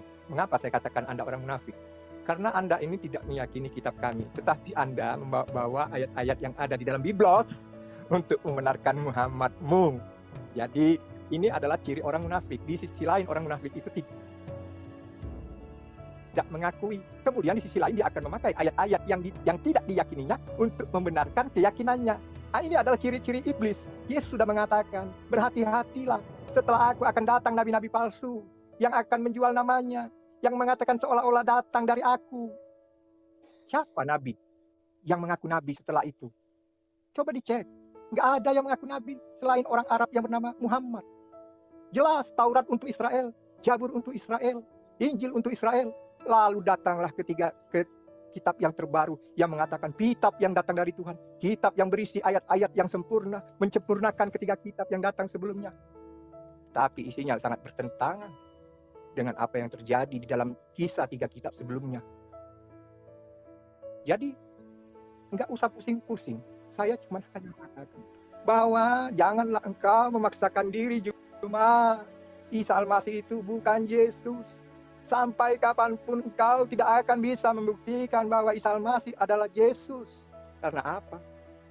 Karena jelas firman yang datang, yang diberikan oleh Namus, entah siapa Namus ini. Ya, Namus ini, menurut informasi yang saya dengar, pada saat Muhammad menghafal ayat-ayat tersebut di dalam Gua Hira, dia membawa kitab. Kitab ini telah dinyatakan di Fusilat 41 ayat 3. Ini kitab yang diberikan kepada Muhammad, yang ditulis dalam bahasa Arab. Kemudian dia menghafalkan ayat-ayat tersebut di dalam Gua Hira. Lalu datanglah sosok Namus ini, mendekat dia, hingga Muhammad merasa kesakitan. Dan Namus ini mengatakan kepada Muhammad, bacalah. Aku tidak bisa membaca, jawab Muhammad. Kenapa? Karena gelap gulita di dalam gua ini. Dia tidak membawa cahaya. Dia datang ke sana hanya untuk menghafal. Karena dia sudah membaca sebagian daripada apa yang dia baca di dalam kitab tersebut. Tetapi sosok Namus ini murka dan melakukan hal yang kedua kepada Muhammad, menyuruh dia untuk membaca. Tetapi Muhammad tetap menjawab, aku tidak bisa membaca. Sampai 3 kali Muhammad dipaksa untuk membaca. Bagaimana mungkin dia membaca di dalam kegelapan? Jelas bahwa yang dikatakan oleh Namus membaca ini merujuk kepada kitab. Karena kalau itu firman, dia akan mengatakan, dengarkanlah wahai Muhammad, dengarkanlah, pasang kupingmu. Tetapi dia mengatakan bacalah. Jelas bahwa Muhammad ini bisa membaca, bisa menulis. Tetapi kalian mengatakan dan menghujat dia buta huruf. Muhammad bukan tidak bisa membaca, tetapi karena dalam keadaan gelap, bagaimana mungkin seorang bisa membaca? Jadi jelas bahwa Muhammad mendapat informasi dari kitab ini, dan itu dibenarkan dalam Fusilat 41 ayat 3. Kitab yang ditulis dalam bahasa Arab untuk kaum yang mengetahuinya. Itu jelas bahwa itu berupa sebuah kitab, bukan ayat-ayat. Lalu kemudian si Namus ini mengatakan bahwa manusia diciptakan dari segumpal darah. Siapa yang dia maksud manusia yang diciptakan dari segumpal darah? Ini adalah fitnah. Namus telah memfitnah bahwa tidak ada manusia yang diciptakan dari segumpal darah. Manusia itu diciptakan dari saripati tanah. Kemudian diambil dari tulang rusuknya, dijadikan pasangannya yang bernama Hawa. Itulah manusia yang diciptakan oleh Tuhan bangsa Israel. Tetapi Namus mengatakan bahwa manusia diciptakan dari segumpal darah. Siapa yang dimaksud dia manusia yang diciptakan dari segumpal darah? Siapa yang dimaksudnya? Apakah Habil atau Kain? Sehingga dia mengatakan bahwa ada manusia yang diciptakan dari segumpal darah. Dan ini adalah penyesatan. Oleh karena itu, dia menceritakan kisah itu kepada istrinya. Lalu Siti Khadijah membawa Muhammad menemui Waraka. Karena Waraka lah yang memberikan kitab ini kepadanya untuk dihafalkan dan dibaca. Karena Waraka meyakini bahwa Muhammad ini adalah sosok yang dianggapnya sebagai orang besar yang akan datang di kemudian hari.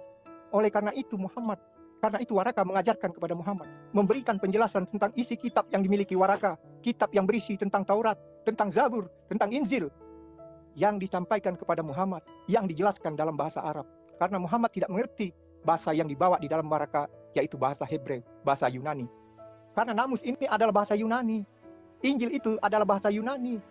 Itu jelas mengatakan bahwa Waraka lah satu-satunya orang yang memberikan informasi tentang isi Taurat, tentang isi Zabur, tentang isi Injil kepada Muhammad.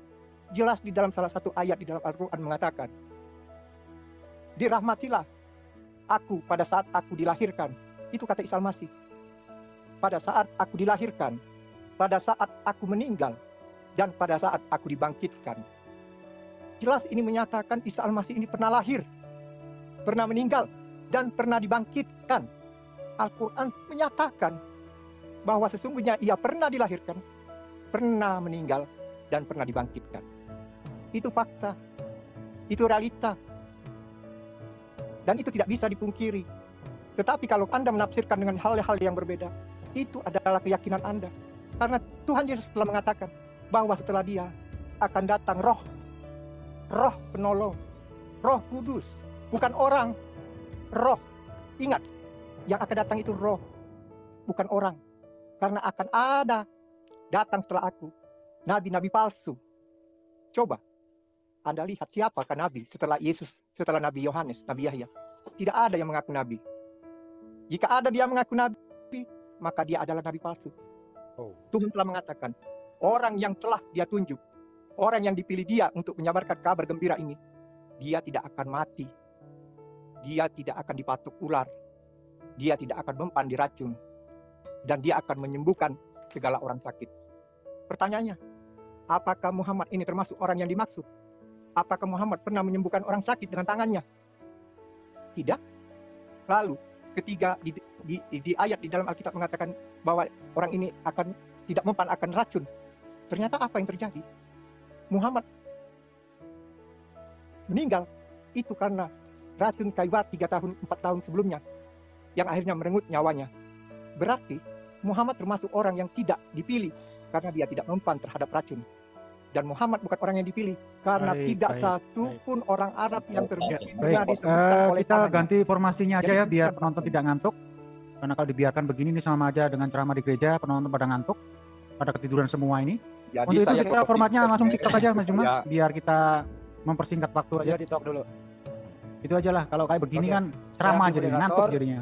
Ya. Penonton pada kecewa ini Baik, soalnya. Ya langsung Baik, Mas betul. Andi di handle untuk langsung TikTok Cek aja. cek. Iya. TikTok sekarang topiknya Yohanes 16, 12, 15. Transaksi dengan masuk akal, Apakah tapi kalau nggak masuk di akal, kata seorang ya? Kalau nggak salah ada kata seorang. Silakan Banyuma. Apakah seorang ini adalah manusia atau Roh Kudus? Banyuma dulu baru Pak John. TikTok Sebelum, aja sebelum Banyuma. silakan. dilanjut, saya harapkan untuk jarang menyerang personal ya, seperti goblok dan lain sebagainya jangan. Itu langsung saya kick dari sini. Iya. Ya. Saya Harap tanggapi pakai dulu adab. bagian tadi baru masuk TikTok. Iya. Oke. Jadi gini, hujatan-hujatan Anda itu terhadap Rasulullah itu karena Anda yang buta. Beliau nggak buta. Meski dalam kegelapan dia melihat. Buktinya beliau menjabarkan segala aspek kehidupan manusia melalui Al-Quran. Lah kitab Anda. Apa yang Anda bisa uraikan dari kitab Anda bersama dengan sains? Matahari belum ada, siang malam sudah ada. Gugur di situ. Yesaya 29 nomor 12, dan apabila kitab itu diberikan kepada seorang yang tidak dapat membaca dengan mengatakan baiklah baca ini, maka ia akan mengatakan aku tidak dapat membaca. Ini nubuatan. Siapa yang menggenapi itu? Ada. Tunjukkan kepada saya.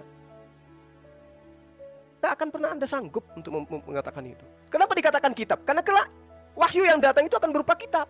Zalikal kitabu la raiba fihi hudal lil muttaqin. Di situ dikatakan kitab. Meskipun Al-Qur'an belum berbentuk kitab. Makanya belajar bahasa Arab supaya Anda paham apa maksud daripada Al-Qur'an. Kemudian di dalam Ulangan 18 nomor 18, seorang nabi akan kubangkitkan bagi mereka di antara saudara mereka sama seperti engkau Musa. Aku akan menaruh firmanku dalam mulutnya. Berarti orang ini harus didikte. Kenapa harus didikte? Karena ditaruh di mulutnya itu firman Tuhan. Aku akan menaruh firmanku dalam mulutnya.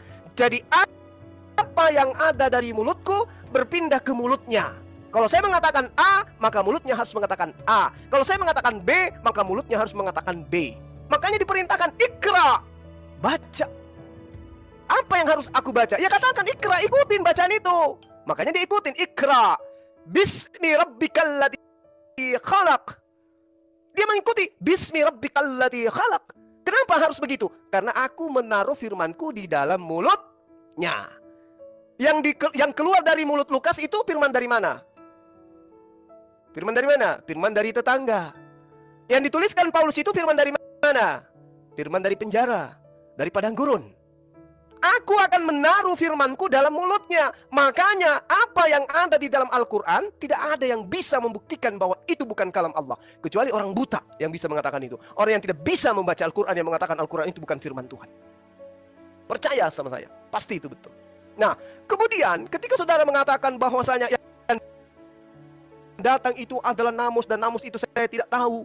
Ketika dia mengatakan manusia diciptakan dari segumpal darah. Halo, Al-Quran mengatakan ya ayuhan nasu in kuntum fi raibin minal ba' fa inna khalaqnakum min turab thumma min nutfah thumma min alaqa thumma min mudghah mukhallaqa wa ghairi mukhallaqa. Jelas Al-Quran itu berkesesuaian dengan liyubayyina lakum, ilmu sains. Kami telah menjadikan kamu dari tanah, kemudian dari setetes mani, kemudian dari segumpal darah, kemudian dari segumpal daging. Itu jelas itu. Al-Quran tidak ada pernah keliru itu. Siapa yang mengajarkan itu kepada Rasulullah? Sementara dia jauh dari ilmu kedokteran. Dia tidak pernah belajar tentang organ tubuh. Siapa yang mengajarkan? Yang mengajarkan itu adalah namus. Makanya Waraka mengatakan dia itu orang buta. Dia itu buta tapi dia ahli kitab. Dia takjub dengan mengatakan kudus, kudus, yang suci, yang suci. Bayangkan, Waraka mengatakan itu. Tapi kalau Paulus, siapa yang mengatakan dia itu menerima Roh Kudus? Siapa? Sehingga kitabnya kau imani. Ini Waraka coy, ahli kitab. Kudus, kudus, yang suci, yang suci. Lalu dia mengatakan apa? Demi Tuhan yang menguasai jiwaku, yang mendatangi Muhammad adalah namus terbesar. Yang dulu juga mendatangi Musa. Sungguh Muhammad ini adalah nabi bagi kaumnya. Yakinkan dia, supaya dia tidak ragu terhadap keberadaannya sebagai nabi. Lalu Anda bertanya, apa namus ini? Belajar supaya Anda tahu. Mau pakai bahasa Bugis, bahasa Jepang, bahasa Cina, bahasa Thai, bahasa tubuh, bahasa apapun yang Anda bisa. Cari referensi. Namus itu apa? Supaya Anda itu bisa sehat. Yang mendekati kemudian tentang kaidah-kaidah yang diajarkan oleh Waraka adalah bahasa Yunani. Bahasa Arab juga ada. Nams. Apa artinya nams? Kehormatan, kebijakan kemudian. Ya, kesucian kemudian. Ini yang perlu Anda pahami. Ketika Anda lari kepada nomos, bahasa Yunani, apa yang dikatakan di sana? Kebajikan. Namus itu kebajikan. Kalau bahasa Ibraninya, hukum-hukum. Dia adalah adat atau honor, kehormatan. Itu yang perlu Anda pahami. Lahirkan rasa penasaran kepada diri Anda. Namus ini apa sih? Jangan seperti anak-anak, siapa itu anak kata, asal nyerang tapi nggak punya senjata. Namus itu kalau Anda larikan kepada bahasa Yunani, artinya nomos. Nomos artinya hukum-hukum, bos. Makanya Jibril datang, Roh Kudus datang mengajarkan apa? Hukum-hukum. Jadi Waraka tidak salah ketika dia mengatakan yang datang itu adalah namus. Namus yang suci yang pernah datang kepada Nabi Musa alaihissalam. Nah, kalau kata namus ini Anda tidak tahu, belajar. Kan ada kamus atau apa istilah? Anda masuk ke mana? Ke Google. Tanya sana. Namus itu apa? Tanya Google supaya Anda tahu. Namus itu apa ya? Belajar di situ. Namus itu dalam bahasa sehari-hari orang-orang yang belajar tentang bahasa Yunani dikatakan sebagai pneuma. Pneuma itu adalah spirit. Spirit itu adalah roh atau jiwa. Maka yang datang itu adalah orang atau malaikat yang datang merasuki jiwa seseorang untuk mengajarkan hukum-hukum kebajikan. Itulah namus yang kemudian menyatakan dirinya sebagai malaikat Jibril. Nah, kalau ini ditanya kepada saudara, apa yang merasuki Lukas? Kok bisa menulis setebal itu? Roh Kudus, mana pembuktiannya? Siapa yang mengatakan itu rupanya? Apa gunanya Roh Kudus? Kan ada Yesus di tengah-tengah mereka. Karena Yesus mengatakan, aku telah menyampaikan segala firman yang engkau berikan kepada aku. Berarti yang mengajar bukan Roh Kudus. Yang mengajar kudu wajib hukumnya Yesus. Kalau Roh Kudus itu nanti ketika yang berhak itu datang, yang sama seperti Nabi Musa, yang di mulutnya ditaruh firman Tuhan. Itu baru Roh Kudus datang. Makanya Al-Quran tadi saya katakan kepada saudara, Qul nazalahu ruhul qudusi min rabbika bil haqq. Itu baru datang kepada baginda Rasul Muhammad SAW, yang mengingatkan kembali perkataan-perkataan Yesus yang asli kepada Bani Israel. Jadi ya, kalau yang nabi palsu itu jelas adalah Paulus. Di dalam Kisah Para Rasul 13 nomor 1, Saulus termasuk dalam golongan nabi. Kenapa palsu? Karena ajarannya bukan dari Yesus. Kenapa palsu? Karena ajarannya bukan dari Roh Kudus. Kenapa palsu? Karena ajarannya bukan dari Allah, pencipta langit dan bumi. Dia ngarang sendiri. Dan Yesus selama dia ngajar, sedikit lagi, Yesus selama dia ngajar Bani Israel, tidak pernah dia mengatakan bahwa serigala itu muncul dari bangsa Arab. Dia katakan serigala itu muncul dari Bani Israel, dari Farisi, dari ahli kitab, dari orang munafik, dari keturunan Benyamin. Coba, kitab mana yang mengatakan itu? Paulus dari Benyamin. Dia ahli Torah, dia orang Farisi, dia orang munafik. Kenapa saya mengatakan munafik? Dia mengutuk orang-orang yang bersunat, tapi dia menyunat Timotius. Coba, munafik. Kepada orang Roma dia ngaku Roma, kepada orang Yahudi dia ngaku Yahudi. Munafik. Itu namanya munafik. Menyeberangi lautan, menjelajahi daratan. Dan itu pekerjaan Paulus. Tidak ada itu. Waspadalah kepada Bani Kedar, waspadalah kepada Bani Nabayot, waspadalah kepada Bani Ismail, waspadalah kepada keturunan Hagar, waspadalah kepada Bani Ismail, waspadalah kepada Bani Quraisy. Nggak ada. Yesus mengatakan waspadalah kepada siapa? Ahli Taurat. Paulus. Waspadalah kepada siapa? Orang Farisi. Paulus. Waspadalah kepada orang munafik. Paulus. Waspadalah kepada orang yang menyeberangi lautan. Paulus. Semuanya Paulus. Mengajarkan manusia, menyembah manusia siapa? Paulus. Pelajari itu. Belajar supaya Anda waras. Demikian. Oke. Terima kasih Bang Juma. Saatnya tanya jawab ya. Tadi Bang Jon kan yang pertama, Bang Juma yang betul. Kan dulu Pak. Saya moderator dulu. Tadi kan Pak Jon yang pertama, Bang Juma yang terakhir. Udah sekarang waktunya sekarang adalah Anda bertanya, Bang Juma menjawab. Waktunya sekarang Anda bertanya, Bang Juma menjawab. Habis itu Bang Juma bertanya, Anda menjawab. Oke? Oke? Deal, silakan bertanya sesingkatnya. Silakan. Jadi kembali tadi bagian penjelasanmu itu Juma, kau ambil kembali dari Alkitab kami yang kau yakini adalah karangan manusia, di mana engkau mengatakan bahwa dari antara kalian akan aku bangkitkan nabi dan akan aku letakkan firman di dalam mulutnya, dan engkau mencocok logikan itu kepada Muhammad. Jelas. Artinya engkau masih meyakini kitab-kitab kami. Karena apa? Karena engkau mengambil. Bisa nggak Anda bertanya saja Bang? Ini udah formatnya Anda bertanya, Bang Juma menjawab. Silakan bikin pertanyaan Pak. Ya ini akan saya tanya, maka saya menjelaskan dulu. Nggak usah dijelaskan Pak, langsung Ya bertanya aja. jangan dipotong. Anda moderator hanya mendengarkan dan memberi Nggak waktu. bisa, moderator itu membuat format Pak. Dari tadi lo udah mau 2 jam ini seperti ini, dirubah formatnya biar. Beri kesempatan saya menjawab untuk melepaskan pertanyaan. Jangan Kan Bang Juma kan nggak bertanya.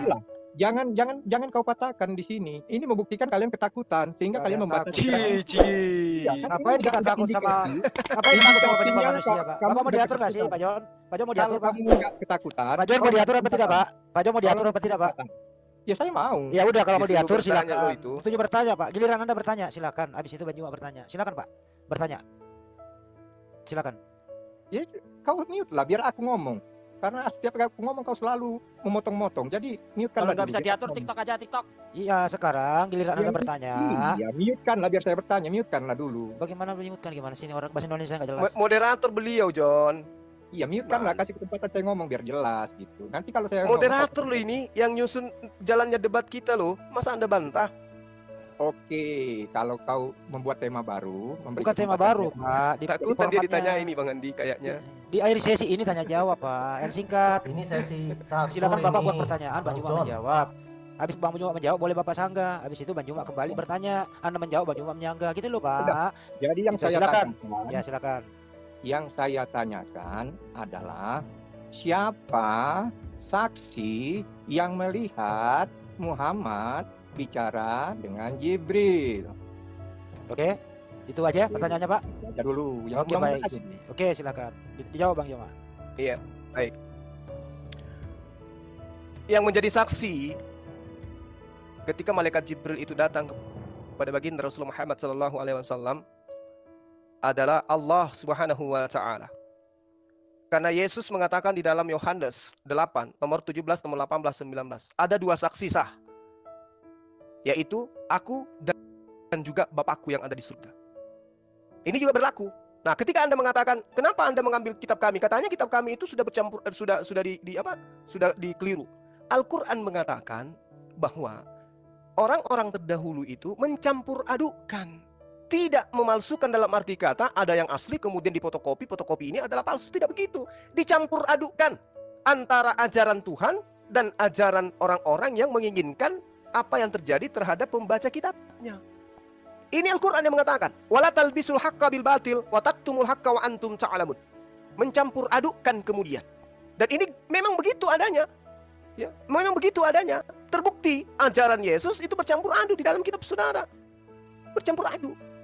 Lalu Al-Quran mengatakan, innal ladzina yaktumuna ma anzalna minal bayyinati wal huda min ba'di bayyanahu lin-nasi fil kitab. Ulaika yal'anuhumullahu wa yal'anuhumul la'inun. Sesungguhnya orang-orang yang menyembunyikan apa yang telah kami wahyukan berupa keterangan-keterangan yang jelas dan berupa petunjuk kepada mereka. Setelah mereka kami terangkan kepadanya tentang manusia di dalam Alkitab. Mereka itu dilaknati oleh Allah. Innal ladzina yaktumuna ma anzalallahu minal kitabi wa yashtaru bi thamanan qalila. Sesungguhnya orang-orang menyembunyikan apa yang diwahyukan oleh Allah, yaitu Alkitab, dan menjualnya dengan harga yang sedikit, harga yang murah. Mereka itu sebenarnya tidak memakan, tidak menelan ke dalam perut mereka, melainkan api neraka. Ini loh yang diterangkan oleh Al-Quran. Jadi kalau saya masih menggunakan data di dalam kitab saudara, bukan untuk menguatkan iman saya, bukan. Iman saya udah kuat, tapi semata-mata untuk menyadarkan saudara. Itu bukti Anda adalah musuh terberat Anda adalah kitab saudara sendiri. Namus, saya sudah jelaskan kepada saudara. Apalagi yang Anda ingin tahu? Yang menjadi saksi Allah, yang menjadi saksi di antara mereka berdua. Pembuktiannya kemudian bisa dibuktikan sekarang.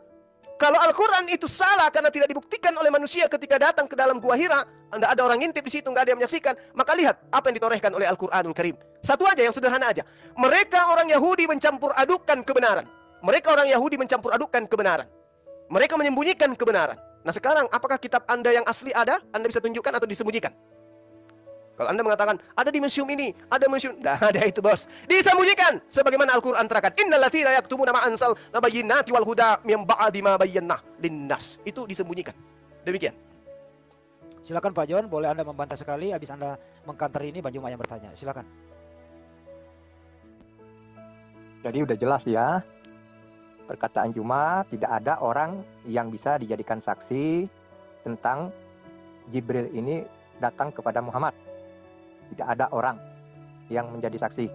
Jadi saksinya cuman ala SBT. Jadi tidak ada orang yang memang melihat bahwa itu sungguh-sungguh benar terjadi. Ya, sah-sah saja kalau dia menyatakan bahwa saya juga pernah mendapat firman dari Tuhan, yang saksinya adalah Tuhan itu sendiri. Karena itu bisa saya pakai dalil bahwa saya mendapat firman yang menyatakan itu datang dari Tuhan. Karena apa? Karena tidak ada satupun pembuktian yang menyatakan bahwa itu firman itu memang datang dari malaikat. Karena kalau dia datang dari malaikat, sesungguhnya maka dia akan bisa melakukan hal-hal yang mustahil dilakukan oleh manusia, seperti memberikan kesembuhan kepada orang sakit, membuat mujizat yang seperti dilakukan oleh nabi-nabi sebelumnya. Ya, saya pun menggarami air laut dan membakar matahari. Itu menurut saya. Anda boleh percaya, boleh tidak. Jadi jelas bahwa kesaksian orang-orang yang melihat Jibril bertemu dengan Muhammad adalah jong. Dan yang bersaksi adalah Allah Subhanahu wa Ta'ala. Oke. Ya, silakan Anda imani. Baik. Terima kasih Pak Jon. Oke, Anda siap untuk ditanya ya. Mbak Juma silakan, Mbak Juma yang bertanya. Oke. Baik. Saya ingin bertanya kepada saudara. Di dalam kitab saudara, Yohanes 11 ya, nomor 38. Yesus masuk ke dalam kubur dan berdoa di dalam gua. Pertanyaan saya, siapa saksi melihat Yesus berdoa di dalam gua? Jawab. Silakan dijawab, Pak. Sederhana pertanyaannya. Berdasarkan data di Bible. Yohanes 11:38. Silakan dijawab Pak Jon, siapa saksinya? Monggo. Ayat berapa tadi? Biar saya Yohanes 11:38. Yohanes 11 ayat 38. Tilu salapan. Maka masgullah pula hati Yesus. Lalu ia pergi ke kubur itu. Kubur itu adalah sebuah gua yang ditutup dengan batu. Kata Yesus, angkat batu itu, Marta. Angkat batu itu, Marta. Saudara orang yang meninggal itu berkata kepadanya, Tuhan, ia sudah berbau, sebab sudah 4 hari ia mati. Jawab Yesus, bukan sudah kukatakan kepadamu, jikalau engkau percaya, engkau akan melihat kemuliaan Allah. Jadi jelas di situ, saksi itu ada yang bernama Marta. Dan murid-murid Yesus pun ikut menjadi saksi pada saat itu. Oke? Itu jawabannya Pak. Marta ya, Marta sama murid Yesus yang menjadi saksi ya. Ya, betul. Baik, silakan banyak di kantor. Jadi di dalam kitab saudara itu dikatakan, lalu ia pergi ke kubur itu. Kubur itu adalah sebuah goa yang ditutup dengan batu. Yang Anda maksud angkat batu itu adalah batu yang menutupi pintu goa. Yang saya tanya, siapa saksi di dalam goa? Yesus berdoa. Kalau ngangkat batu, yes, saya pun tahu. Anda belum baca, saya sudah hafal. Yang saya tanya, ketika Yesus di dalam goa kuburan itu berdoa di dalamnya, siapa yang menjadi saksinya? Kalau mengangkat batu sih iya emang Marta. Tapi yang melihat dia berdoa di dalam gua yang menyaksikan dia itu siapa? Ada enggak? Kalau cuma mengangkat batu ya memang. Kan setelahnya nanti Lazarus itu dipanggil. Tapi yang saya tanya, siapa yang melihat Yesus sedang berdoa di dalam gua kuburan? Ada saksinya?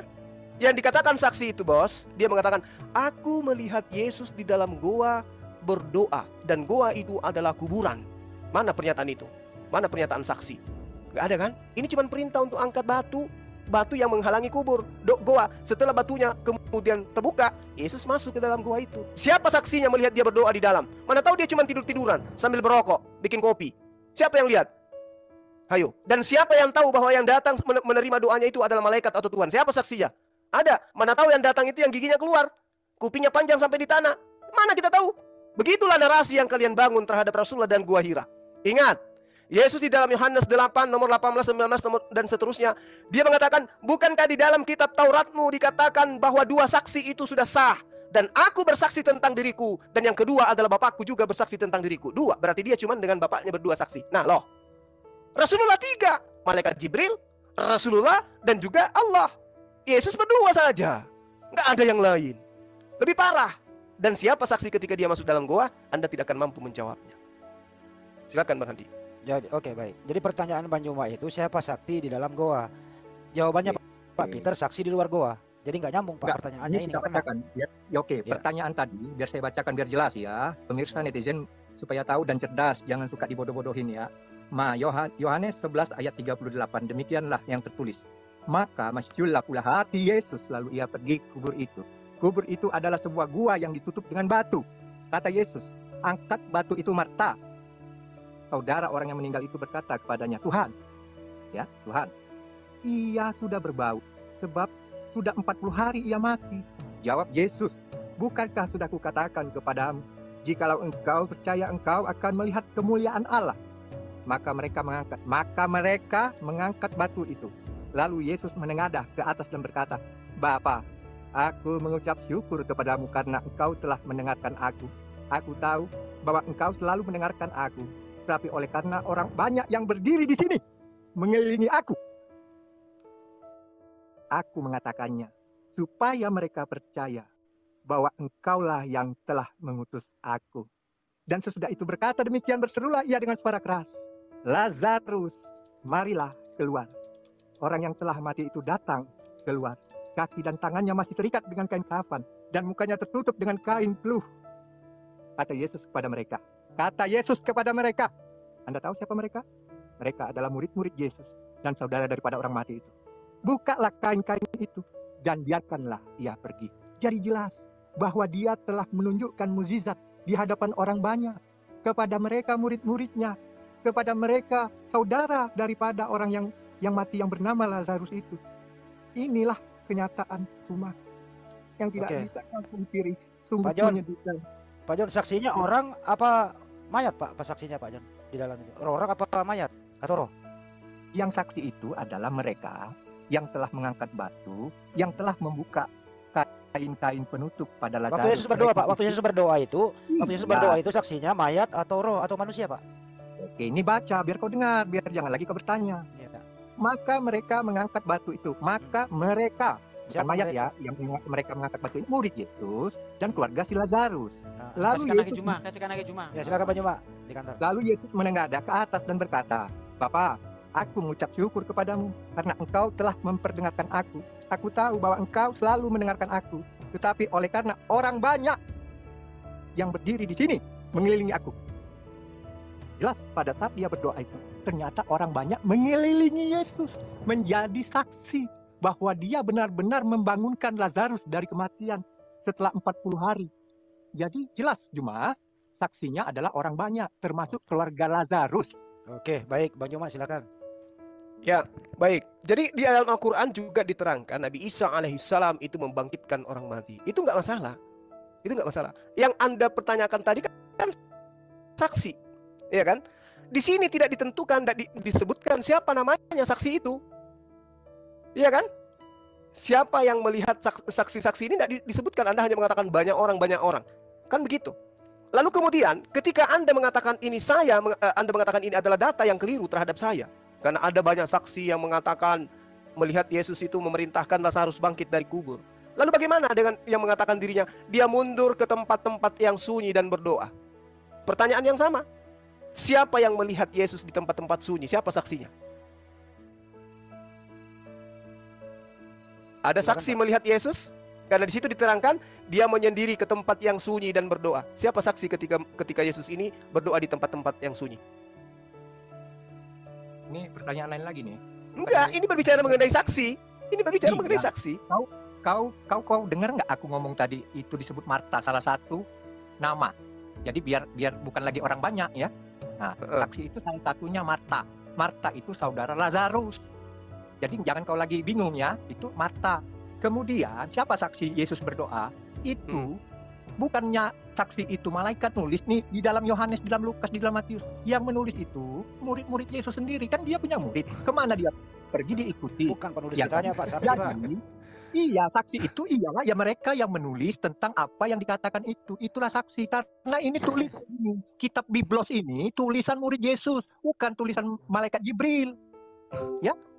Ya, bukan yang saya tanya, siapa yang menjadi saksi ketika Yesus berdoa di tempat-tempat sunyi? Yohanes 11 ayat 38, salah satu saksinya bernama Marta. Yang lain itu murid-murid Yesus yang menuliskan ayat Yohanes ini. Yesus berdoa di tempat sunyi, siapa saksinya? Murid-murid Yesus yang nulis. Dari mana kau dapat informasi dia berdoa? Pak Juma nggak bertanya siapa yang nulis, tapi siapa saksi Yesus berdoa tanpa sunyi. Di mana? Di ayat mana sekarang Juma menemukan ayat itu? Kalau Ada dia banyak. mengatakan di Matius, maka Matiuslah yang menuliskan itu. Kalau dia mengatakan di Lukas, Lukaslah yang menuliskan itu. Lukas bukan murid Yesus dan Lukas tidak pernah bertemu Sekarang Yesus. jangan dibantah. Yang penting kau menanyakan saksi. Saya Nggak boleh dibantah. Lukas 5 nomor 16, tetapi Iya. Yesus ya menarik Yesus. dirinya sendiri ke tempat yang sunyi. Iya. Terus? Menyendiri di sana. Iya, terus siapa? Dari mana kamu tahu informasi itu? Dia menyendiri itu. Nah, ini justru ini yang saya tanya. Nah, Dari itulah- siapa ini? Katanya Itu- menyendiri. Itulah kesaksian murid Yesus. Ya, Bukan menyendiri atau bersama dengan penulis? Jawab. Iya, jelas. Jelas apa? Murid-murid Yesus lah yang menuliskan itu. Kemana Iya, pun murid siapa pula? Murid Lukas bukan muridnya. Sekarang saya tanya, ketika kitab Anda mengatakan bahwasanya ada saksi, ini kitab Anda mengatakan Yesus menyendiri. Berarti tidak ada seorang pun di antara dia yang menemani Yesus. Seorang diri dia di tempat yang sepi. Ya, Siapa yang menjadi saksi? Yesusnya yang menyendiri, artinya muridnya melihat dia pergi menyendiri, maka dituliskan. Ya, nggak mungkin Jibril yang nulis. Apa kamu bilang itu tulisan Jibril? Enggak. Orang tanya siapa yang menjadi saksi ketika Yesus di tempat-tempat yang sunyi. Iya, apa Jibril yang nulis seperti ayat itu? Loh, kok jadinya ke Jibril? Kok jadinya ke Jibril? Berarti kan ada orang yang menyaksikan Yesus pergi menyendiri. Itulah saksi. Nah, Karena ketika dia dia menyendiri ini, kan dikatakan di situ dia berdoa. Kalau ada yang menyaksikan dia berdoa, berarti dia tidak sendiri. Cuma Lukas, Pak, pernah ketemu Yesus menulis. Ini muter-muter kau kalau nanya saksi. Memang kayak gitu. Jadi jelas ya bahwa Sebenarnya yang muter siapa sih? saksi ini adalah orang yang bersaksi melihat apa yang diperbuat Yesus, apa yang dikatakan Yesus itu adalah murid-muridnya. Jadi bukan Jibril kayak Al-Qur'an. Dari Lukas, segala Pak sesuatu John, dari Lukas Jibril. melihat Yesus berdoa ya, Pak ya? Lukas melihat Yesus berdoa. Ya murid Yesus lah, itu dituliskan di dalam Nah, Lukas. saya tanya dulu, Pak. dituliskan. Artinya Lukas melihat Yesus berdoa, betul apa betul? Sekarang saya cukup menjawab bahwa apa yang Masih dilakukan nggak Yesus itu disaksikan oleh murid Yesus. Iya, pertanyaannya Bang Iya, Juma, sudah, apakah Lukas saya melihat jawab. Yesus berdoa? Anda nggak perlu lagi membahas. Yang dipertanyakan ini tentang saksi, bukan Enggak, tentang namanya. apakah Lukas melihat Yesus berdoa? Yang bertanya ini kok jadi moderator? Enggak, moderator tegas. Suruh Moderator Juma yang nanya. bertegas. Suruh Juma yang nanya juga. Ya, Jangan Bang kau. Juma menanya gitu tadi. Suruh Apakah Juma yang Lukas? nanya, bukan Ya, silakan kau. Bang Juma. Enggak mau dia. Harusnya kan gantian Moderatorin. aku yang nanya. Ini sekarang Ya. gilirannya gitu. Sesuai dengan urutan satu Ya, saya lanjut. bertanya. Ya. Jadi bukan lagi balik bertanya. Ya, silakan. Konsekuen dong. Ya, Sesuai dengan silakan, omongan. Pak. Iya, ya silakan. Jadi sekarang saya bertanya. Bapak tidur. Ya, silakan. Silakan bertanya Jadi, ya, giliran Anda. Silakan. Aku rasa aku nggak mau memperdebatkan tentang agama Islam karena pada fokus pertama saja saya hanya ingin meluruskan tentang Giliran Bapak yang Islam bertanya, itu Pak. bukan Giliran itu. Bapak yang bertanya. Pak John yang Ya, bertanya. jadi Ya, begini, artinya saya tidak akan bertanya lagi tentang keyakinan kalian. Kalian imani saja itu. Ya, saya datang masuk ke room Pertanyaannya, Zulfikar Pak. ini, Pertanyaannya, Pak. saya tidak akan bertanya lagi. Oke, Anda tidak bertanya lagi. Silakan Saya standby. tidak Bang Juma yang bertanya bertanya. Iya. Ini sesi tanya jawab, Pak. Biarlah, karena saya tidak akan bertanya lagi karena Oke, kalau tujuan begitu saya Anda masuk standby, ke sini Anda siap ditanya. hanya untuk menjelaskan. Nggak bahwa bisa Islam Anda itu menjelaskan. bukan Ini itu. sesi tanya jawab. Ya, Sesi tanya jawab, Pak. Sekarang sesi tanya jawab ini sudah berubah dari. Nggak bisa Anda rubah. Saya tema moderator. kita Kenapa pertama. Anda yang rubah? Loh, kalau saya nggak mau, kenapa Anda maksa? Ya kalau begitu silakan tidur. Ya, Kalau silakan. kamu diatur. Maksudnya Bang Handi, kalau dia bertanya, berarti saya lagi bertanya lagi nanti. Maksudnya dia itu udah selesai aja ini kita. Oh, begitu. Supaya saya jangan Anda. ditanyai lagi gitu. Ya, Oh, enggak. gitu. Kalau memang Juma mau bertanya, silakan. Oke, Bang Juma yang bertanya, silakan Anda standby. Ya udah Anda Yakin, standby, Bang Juma. yakin bertanya. itu? Yakin? Silakan. Iya. Silakan, tapi dengan dalil ya. Jadi saya buka di Yohanes berapa nanti saya buka gitu. Oke, silakan. Yakin Bang ini? Juma. Ya silakan, nggak apa-apa. Oke, baik. Jadi dikatakan di dalam kitab saudara bahwa Yesus itu kemudian mati dan dikuburkan. Ya. Iya. Pertanyaan saya, ketika dikatakan akan bangkit pada hari ketiga, siapa saksi melihat Yesus duduk, berdiri dan berjalan dari kubur? Silakan. Oke. Kita kan harus pakai dalil, jadi biar enak. Tapi itu Pak harus pakai dalil, Pak. Ya. Pak John.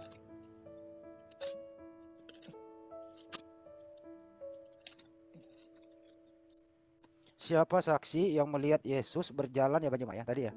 Duduk, kan dia dibaringkan tuh di dalam goa. Ya kan? Dia baringkan di dalam goa, setelah baring kan langsung, tidak mungkin langsung berdiri, kecuali kalau memang dia hantu. Dia pasti duduk dulu, lalu berdiri, lalu jalan. Tidak mungkin tidak berdiri langsung jalan, Bang.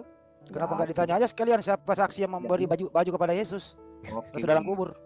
Ini kebangkitan Yesus itu ada tertulis di Matius 28 ayat 1 dan 10, kemudian di Markus 16 ayat 1 dan 8, Yohanes 20 ayat 1 dan 10, dan Lukas 24 ayat 5 ayat 1 sampai ayat 12. Akan saya bacakan, demikian yang tertulis. Dan pada hari Sabat mereka beristirahat menurut hukum Taurat. Tetapi pagi-pagi benar pada hari pertama minggu itu, mereka pergi ke kubur membawa rempah-rempah yang telah disediakan mereka. Mereka mendapati batu sudah terguling dari kubur itu. Dan setelah masuk, mereka tidak menemukan mayat Tuhan Yesus. Sementara mereka berdiri termangu-mangu. Karena hal itu, tiba-tiba ada 2 orang berdiri dekat mereka memakai pakaian yang berkilau-kilauan. Mereka sangat ketakutan dan menundukkan kepala. Tetapi kedua orang itu berkata kepada mereka, "Mengapa kamu mencari dia yang hidup di antara orang mati? Mengapa kamu mencari dia yang hidup di antara orang mati? Mengapa kamu mencari dia yang hidup di antara orang mati? Ia tidak ada di sini. Ia telah bangkit. Ia tidak ada di sini. Ia telah bangkit. Ia tidak ada di sini. Ia telah bangkit." Jadi bukan dibangkitkan. Ya, ia tidak ada di sini. Ia telah bangkit. Ingatlah apa yang dikatakannya kepada kamu ketika ia masih di Galilea, yaitu bahwa Anak Manusia harus diserahkan ke tangan orang-orang berdosa dan disalibkan, dan akan bangkit pada hari yang ketiga. Maka teringatlah mereka akan perkataan Yesus itu. Dan setelah mereka kembali dari kubur, mereka menceritakan semuanya itu kepada ke-11 murid dan kepada semua saudara yang lain. Perempuan-perempuan itu ialah Maria dari Magdalena dan Yohana dan Maria ibu Yakobus, dan perempuan-perempuan lain yang juga bersama-sama dengan mereka memberitahukannya kepada rasul-rasul. Tetapi bagi mereka perkataan-perkataan itu seakan-akan omong kosong, dan mereka tidak percaya kepada perempuan-perempuan itu. Sungguh pun demikian, Petrus bangun, lalu cepat-cepat pergi ke kubur itu. Ketika ia menyenggung ke dalam, ia melihat hanya kain kapan saja di sana.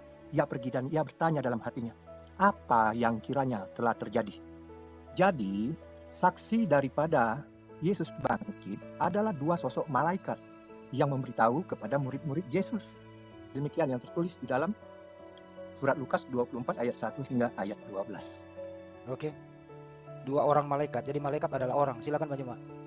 Iya, yang saya tanya siapa saksi melihat Yesus itu duduk, berdiri dan berjalan. Karena setelah datang murid-muridnya, Yesus sudah nggak ada. Betul banget. Nah, terus yang menyaksikannya siapa? Saya sudah jelaskan, saya bilang tadi yang menyatakan dia telah bangkit itu adalah 2 malaikat. Berarti malaikat yang menjadi saksi. Ya, Bukan orang. Nah, orang itu tidak melihat karena kuburan sudah terbuka. Yang melihat dia bangkit itu adalah malaikat. Nah, untuk selanjutnya. Oh, jadi kesaksian malaikat sah ya? Iya. Bisa dipercaya. Kesaksian malaikat bisa dipercaya. Sama seperti Nabi Muhammad, saksinya malaikat Jibril. Sah. Itu Jibril sama Muhammad yang ngomong, beda. Kalau ini orang baca ini itu beda.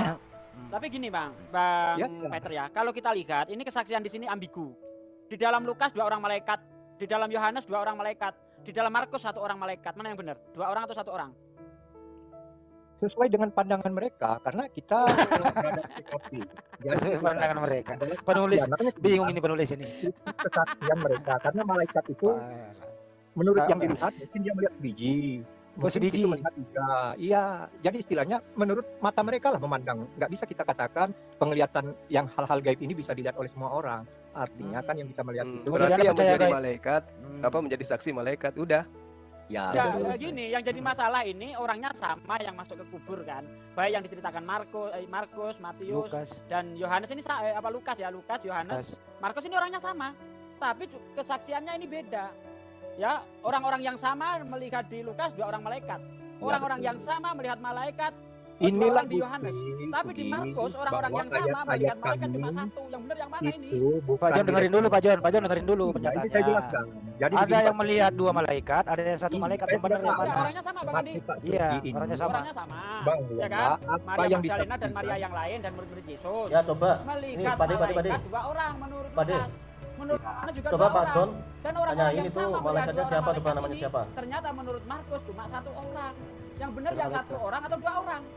Pade, coba malaikatnya siapa namanya itu? Si Pak John ini parah ini ngarang bebas ini.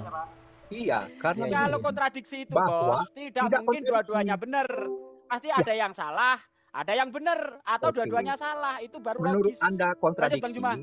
kalaupun Anda bilang kontradiksi, itu wajar, sebab itu adalah Oh, kesaksian. kita cuci Ya. kontradiksi Oh, aja, kesaksian, Jadi wajar salah. bukan perkataan Allah Subhanahu wa taala. Oke. ya. Wajar. Kesaksian, Kalau udah. ada kesalahan berarti kita Iya. tegur sebagai kitab suci. Benar. Ya, Kitab suci sip, itu nggak mantap. mungkin dibakar jadi abu, ya Oke, nggak oke, mungkin. baik. Udah, Pak. Jadi jelas yang ditanya oleh Juma itu siapa Udah. yang menjadi saksi. Jadi saksinya adalah itu siapa Udah. yang menyaksi. Oke, baik. Yang lain diam dulu Pak filsafat. saat Jadi itu. kesimpulannya Bang Juma, abis ini ke Bang Juma lagi. Kesaksiannya Bang Juma, artinya malaikat sah menjadi saksi. Silakan Bang Juma. Ya, jadi ketika kemudian disaksikan oleh malaikat, ya layaknya Rasulullah Muhammad SAW disaksikan sendiri oleh malaikat Jibril, kemudian disampaikan kepada baginda Rasulullah Muhammad SAW. Yang menyaksikan di sini adalah Maria. Tapi sayangnya catatan Maria nggak ada. Haruslah saksi yang menulis. Tapi kenapa yang menulis justru Lukas? Sementara Lukas tidak ada di sana sebagai saksi. Siapa yang membisikkan Lukas cerita ini? Oke.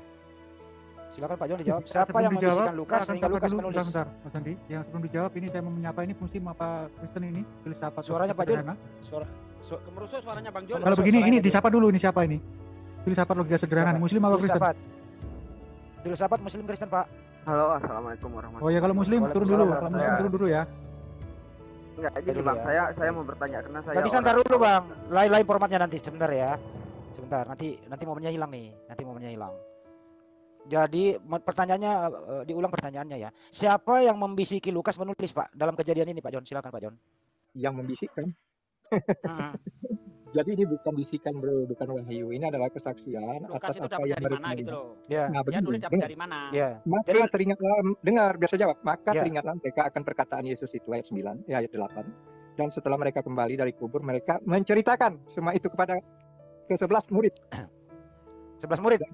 Ya, dengar dulu, jangan dulu Pak Foto. Iya, Dan setelah mereka kembali dari kubur, mereka menceritakan semuanya itu kepada ke-11 murid dan kepada semua saudara yang lain ya. Di situ ada dikatakan di ayat 9, dan setelah mereka kembali dari kubur, mereka menceritakan semuanya itu kepada 11 murid dan kepada semua saudara yang lain dan kepada semua saudara yang lain.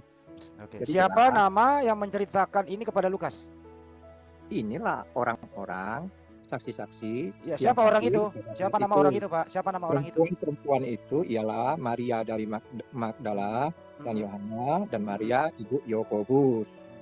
Siapa yang memberitahu ke Lukas, Pak? Maria kah? Ibunya Yakobus kah? Siapa yang menceritakan ke Lukas? Jelas di sini dikatakan di ayat 9 dan setelah mereka ini adalah Maria dari Magdala, Yohana dan Maria ibu Yakobus ya. Mereka ini ada 3 perempuan di sini tertulis. Oke. Dan mereka inilah yang menceritakan kepada Oke. murid-murid Yesus, ya. Jadi ketiga perempuan ini yang memberitahu Lukas menulis, betul? Kasih Bang Juma ngomong, tahu hanya Oke, moderator. baik. Bebas. Jadi Jangan- ketiga jangan- perempuan jangan ini yang membeli- Ya, Kak, jadi silakan Pak Jemaah, silakan. Ketiga Iya. perempuan. Jadi gini, Rasulullah Muhammad SAW itu menerima pemberitaan dari malaikat. Sama seperti Maria menerima pemberitaan dari malaikat. Bedanya, yang menceritakan tentang hal yang terjadi terhadap Rasulullah dan juga malaikat Jibril itu adalah pelaku sendiri. Rasulullah sendiri yang menyampaikan kepada murid-muridnya, kepada sahabatnya kemudian. Nah, sekarang malaikat menyampaikan kepada Maria, satu oknum aja dulu. Maria menerima pemberitaan dari malaikat. Berarti yang nabi di sini Maria. Maria. Harusnya pemberitaan dari malaikat ini langsung ke penulis kitabnya. Itu yang perlu dipahami. Atau pemberita daripada yang diterima dari malaikat. Karena malaikat menyatakan diri kepada Maria, maka Maria ialah yang nabi. Lalu kemudian cerita disusun oleh Lukas. Lukas menulisnya berdasarkan atas penyelidikan. Berarti Maria tidak ada yang menyaksikan berbicara kepada Lukas. Harusnya Maria ini bikin kajian. Murid-murid Maria menulis surat ini. Tapi kan Lukas bukan murid Maria. Lukas juga bukan muridnya Yesus.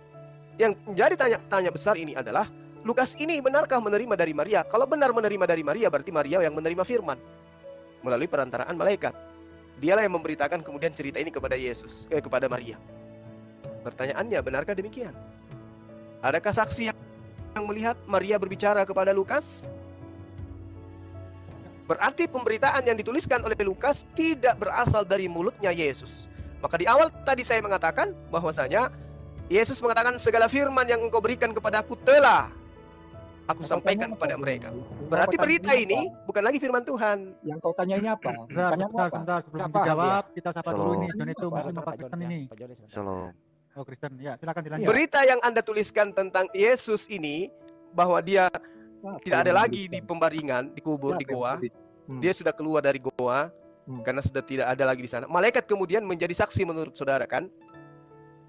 Iya, Nah, betul. malaikat ini memberitakan berita ini kepada Maria. Cerita ini dituliskan oleh Lukas. Pertanyaannya, dari mana Lukas tahu? Kan sudah saya bilang tadi bahwa ketiga orang ini menceritakan kepada ke-11 muridnya dan semua orang. Ya. Nah, jadi ini viral. Kalau berita ini viral kepada semua orang, termasuk kepada Juma juga sampai ke viral. Viral dia beritanya di situ. Jadi viral. Ya, viral. Oke, jadi viral. Jadi berita yang viral ini ketika dituliskan oleh orang-orang, maka itu adalah firman Tuhan.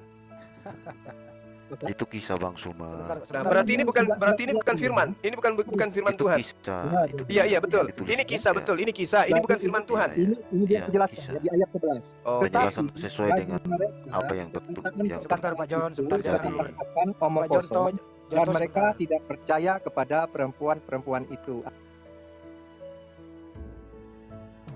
Nah, jelas intakan perkataan itu seakan-akan omong kosong dan mereka tidak percaya kepada perempuan-perempuan itu. Oke. Itu udah ada penjelasan. Ini kedudukannya firman Tuhan atau bukan?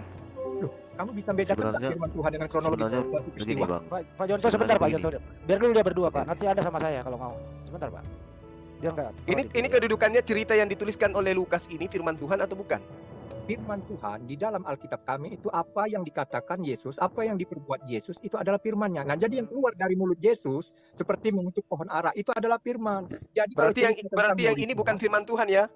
Kalau itu jelas kronologi suatu peristiwa terjadinya firman itu.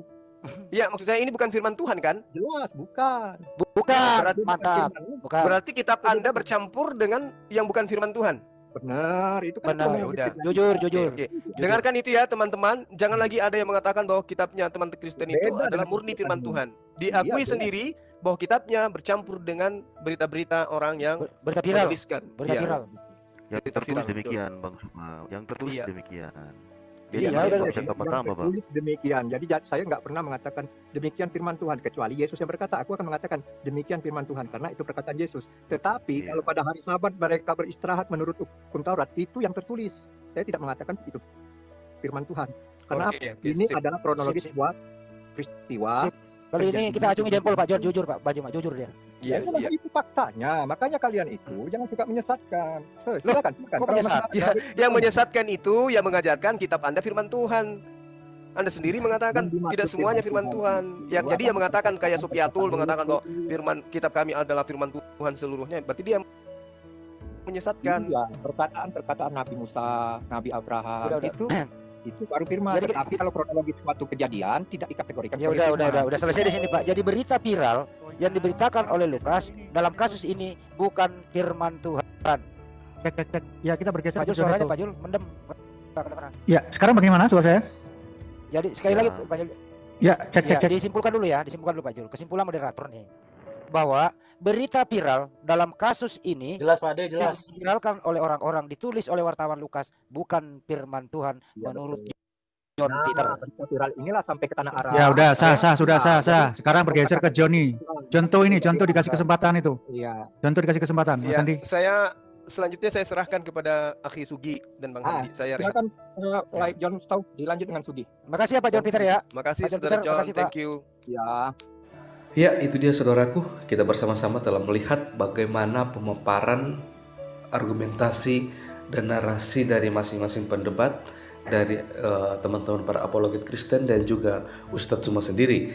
Dan dari sini kita sendiri bisa memberikan penilaian dari setiap data dan narasi yang dibawakan oleh Ustadz Suma dan juga teman-teman para apologet Kristen.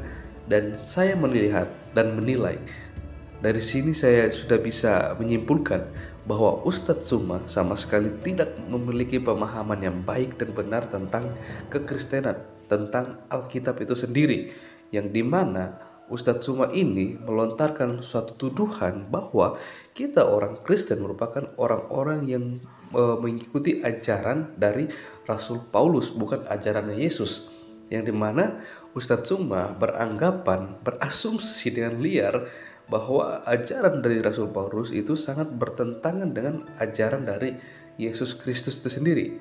Dari sini kita sudah melihat ternyata Ustadz Suma ini sangat-sangat tidak baik dalam membaca Alkitab, di mana dia hanya selalu saja mencomot-comot ayat Alkitab, membaca Alkitab itu sepenggal-sepenggal, dan dia tafsirkan secara liar, dan dia jadikan hal itu untuk menyerang iman Kristen. Tetapi kalau kita melihat ketika para teman-teman para apologet Kristen bisa membantah setiap narasinya atau argumentasinya, pasti dia akan kepanasan, pasti dia akan emosi, merasa diri paling benar, dan merasa diri dia yang paling menguasai suatu diskusi tersebut.